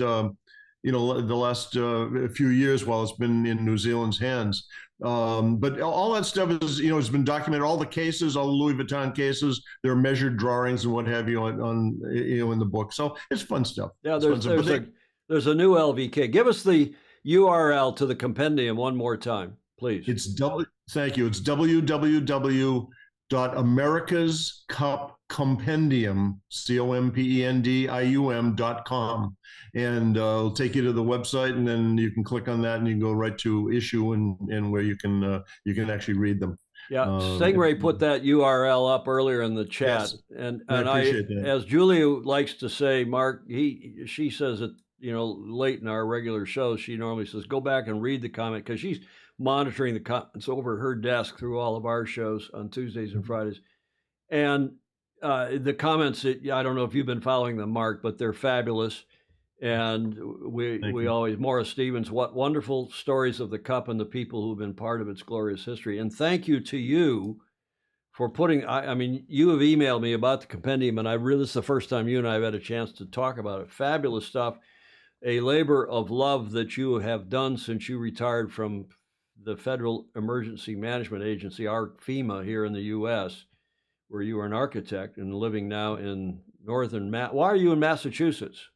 Are you from there originally, or why did you settle up there? Yeah, I was born in Springfield, Mass, and moved to Winchester, and then my wife was from the Merrimack Valley area, and when I got married back in 1831, I think it was. 1831. We moved up here, and You're only a couple years older than I am. I know it. But it's been fun. There's just as a sidelight, this is one other thing, and that's that one. And this is a separate book. I don't know, it's glaring a little bit. It's called Attack on the Cup. And back, of course, in 1997, we can talk about this sometime. You have another bad day, but it was about the vicious attack in New Zealand with a sledgehammer on the Cup, and what went on to. And there's a picture actually. There's a picture of it. Do you call the Maori gentleman who attacked the Cup? Do you call him an activist? Do you call him a terrorist? Do you call him what do you call him? Because the Kiwi, down there, it's a big controversy of what you call him. You're right, and I left it very neutral. And there's the last chapter in this book was justice done. Oh. And it is fascinating because, but I will tell you, Tom, that when I went down to New Zealand, I went to the archives. I went to the court where it was done. We got all of the trial testimony, which is many pages. It's all in the book. And he went to the clink for a while, didn't he? And then after a year was released. He was sentenced to 2 years and 10 months, and on top of another charge that he already had. But and then an appeals court lowered it to a year. Right. And then, because of a whole lot of weirdness in the way the New Zealand sentencing stuff goes, he actually didn't end up doing a whole lot of time. Between the combined sentences, and then they transferred him to an adult rehab facility for a while. But it's an interesting, fascinating. The whole thing is fascinating. It was a conspiracy. There were other people involved. They were never charged, but there were at least 4 to 5 other people involved. And let's back it up for people who don't know about, as Stingray calls him, the Kiwi Cup basher. Yeah, Will, he seemed a bit of a nut, but just so that we back up, he went into the Royal New Zealand Yacht Squadron before they had now they've got super great security, and they got a cover that comes down automatically when somebody down in the reception area pushes a button, and that comes down, of course, at night before they go home and so on. And he came in with an axe, like a fire axe, right? And it was a sledgehammer, a 20-pound sledgehammer. They sent the trophy back to England. To Gerrard's. We'd say, I think the Brits call it Gerrard's of London, where it was first made in 1848 by the Queen's jeweler. And you know that they took the pieces and melted them down and fit them back in as best they could, and then re-engraved them. But they didn't use all the pieces. Do you know that? Did you know that? Right. And that's what Hamish was involved in trying to get those pieces back. And that whole story is in both Compendium and in Attack on the Cup. But they did, and as a matter of fact, we have the photographs of the restoration in process by Rod Hingston, who was the silversmith over there. So we've got all those photographs. You've probably seen some of them, but we've got. You know that Hamish did not get all of the pieces back. He got most of them. Most of them, right? Most of them, and that's that story for another time. Right, exactly. And what's interesting, Tom, and maybe you were aware of it, but the cup itself is made of sterling silver. Do you know what the majority of the weight of that cup is, though? No idea. The handle. It's wood. Oh, because it's silver plate, you mean? No, it's solid sterling, no question. But there's actually, and it's contained in the book, but there's actually a wood construct that they built. It's wooden posts and discs and a rod and all kinds of wooden scaffolding that's jammed up inside the cup now because of the damage. Now you mean? Yeah, not originally. After 1997, they couldn't hold the cup up anymore, so they built this whole thing. So most of it now, not most of the weight actually, is the wood that's inside. Okay, and for extra credit, and Theo Smith said, came for racing and stayed for a history lesson. Thanks, Jay. We're going to get off here in a couple of minutes. Okay, but sure. Just to wrap this up, and then I want to go to John Emmett, and then we'll get off the air. But just for extra credit, how many bases are there, and who added each base when? There are 2 bases. Well, actually, there are 2 bases. There have been 3. The third one is the newest one. The second one is actually melted down, and it was melted down in New Zealand because it was so weirdly engraved. Without going into all of this right now, the engraving started come on, tell Ernesto exactly. used a bigger font. I used to make fun when I was touring the cup around. I used to show it, and I said, when we got the cup, and we were astonished to see that Ernesto had used a bigger font.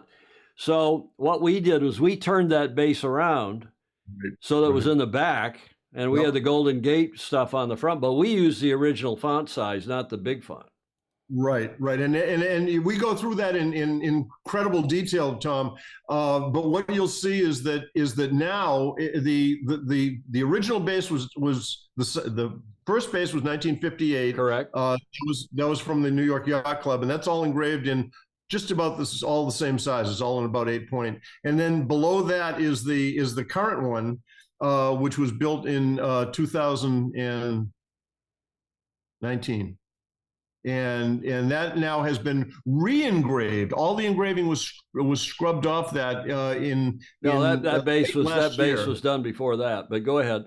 Well, all of the engraving was scrubbed off it, and it was re-engraved. But all of the descriptions of the length of the courses were removed, and then they went back again and they removed all of the commercial names because there is a prohibition against having company names on the cup. So now there is room on that bottom plinth for about another 15 cycles. But we can talk about that. Okay, well, they've got the confirmation up on the tube now of what Richard Gladwell told us, 10 minutes ago. And thank you, sir. Thank you very much for My that pleasure. history lesson and for the compendium. And I think anybody who's really a serious student of the cup will go back and have a look and maybe subscribe to several of the books, if not the entire thing. Rick Bannerow saying great stuff. Thank you, Mr. Holland. Mark Holland. And yeah, it's not Spring. Graham Sweeney saying Springfield, and he's referring to what was going on when the debates with the Haitians eating the dogs, the dogs and cats. And of course, somebody told us, I think it was David James told us the other morning, that there is a Springfield in every state, at least in the lower 48 here in the United States. I know there is a Springfield, the capital of Illinois is Springfield. There's Springfield, Ohio, Springfield, Mass, and apparently each of the states has a Springfield. Great stories. Thank you all. Was Gene Silversmith involved in any way with the winner's name engravings? I don't know who Gene Silversmith is. Is that a joke, Rick? I'm sorry, I don't know that. Thank you very much. Mark Holland, you've been a hoot. Thanks for coming on the Zoom. Let's go to John Emmett and have John wrap up. Tell us who he thinks is going to win tomorrow. Do we know who the final 6 teams are probably going to be, John? Well, I think Artemis is looking very strong. And the Italians are looking very strong. And I think, I'm going to butcher this. I think Gradini and Tito should be helming an AC 75 in Marco AC Gradoni. 38. Marco That's the Gradoni, one. the Italian. Yep. And how about Tito, H4? Do you think Tito. the Americans in second place with Harry Malgus IV? Most likely, just about time in the boat. And Springfield, isn't that where the Simpsons live? Yeah, the Simpsons, apparently, that came up the other day. Apparently, they chose Springfield because it's, again, there's a Springfield in every state. I don't know about Alaska and Hawaii, but for sure in the lower 48. Yeah, we're going to be following. I hope that our 2 senior serious foes, I mean, they're both Gov Cup alum, and the current winner, the current Gov Cup champ here, 2024, Cole Tapper of Australia, looks like he's going to get through from that Group B. And we hope that from Group A, I'd love to see Leo Takahashi, who's sailing for the Kiwis, get through as well. But he's in 4th place and maybe isn't going to get through. We'll probably know that tomorrow, although the forecast tomorrow is not all that auspicious. But John Emmett, one last thought from you, and then we'll wrap this up. Well, I'm praying for that magical 8 knots, and I'll be watching at 1 p.m. UK time. So fingers crossed. What more can I say? Okay, well, thanks, Mark. Thank you. He's got his fingers crossed. Thanks, John. Julia's upstairs watching, and all of you who, okay, Rick Bannerow, you can look at his comment. All of you who joined us today for this 2.5-hour Gab Fest. Tapper's no napper, canapper, Graham Sweeney says. Graham, thank you for that. But thanks to all of you. We're to the finish line here. We've changed our finish line photo to the, what is that in MC Scow? Somebody will know what that is. Up and speaking of Scow country, thank you for joining us. Please like, follow, and share. We leave the comments open, even in replay. If you're watching this in replay and want to, actually, one of our more interesting shows ever, thanks to Mark and, of course, John. And all of you who also contribute to Sailing Illustrated, who give us a few bucks a month to help keep us on the air, like Mark's compendium, Mark Holland's compendium, we also are supported by, they've gone off the air now. Okay, we're supported by our FOSI, Friends of Sailing Illustrated, especially our patrons who join via patreon.com. Some people just send us a check here, and we cash it only for use here in the studio for equipment and streaming fees, not for our groceries. We will not do a watch party tomorrow, I'm pretty sure. If we do, I'll put a screen up and show it on Facebook to give you all advance notice, but I got to talk to Julia and think about what I'm going to do this week. I got a busy week with Stag Cruise, but our regular show Tuesday we'll for sure do, and we will do a watch party Thursday morning at 0500 for the start of the LVC finals, and maybe still the youth may still be going on. We'll probably still be going on then. No shows Friday through Sunday because of the St. Francis Yacht Club Stag Cruise, and several of us involved in that. But on Monday, we expect a watch party, unless currently that's a scheduled reserve day.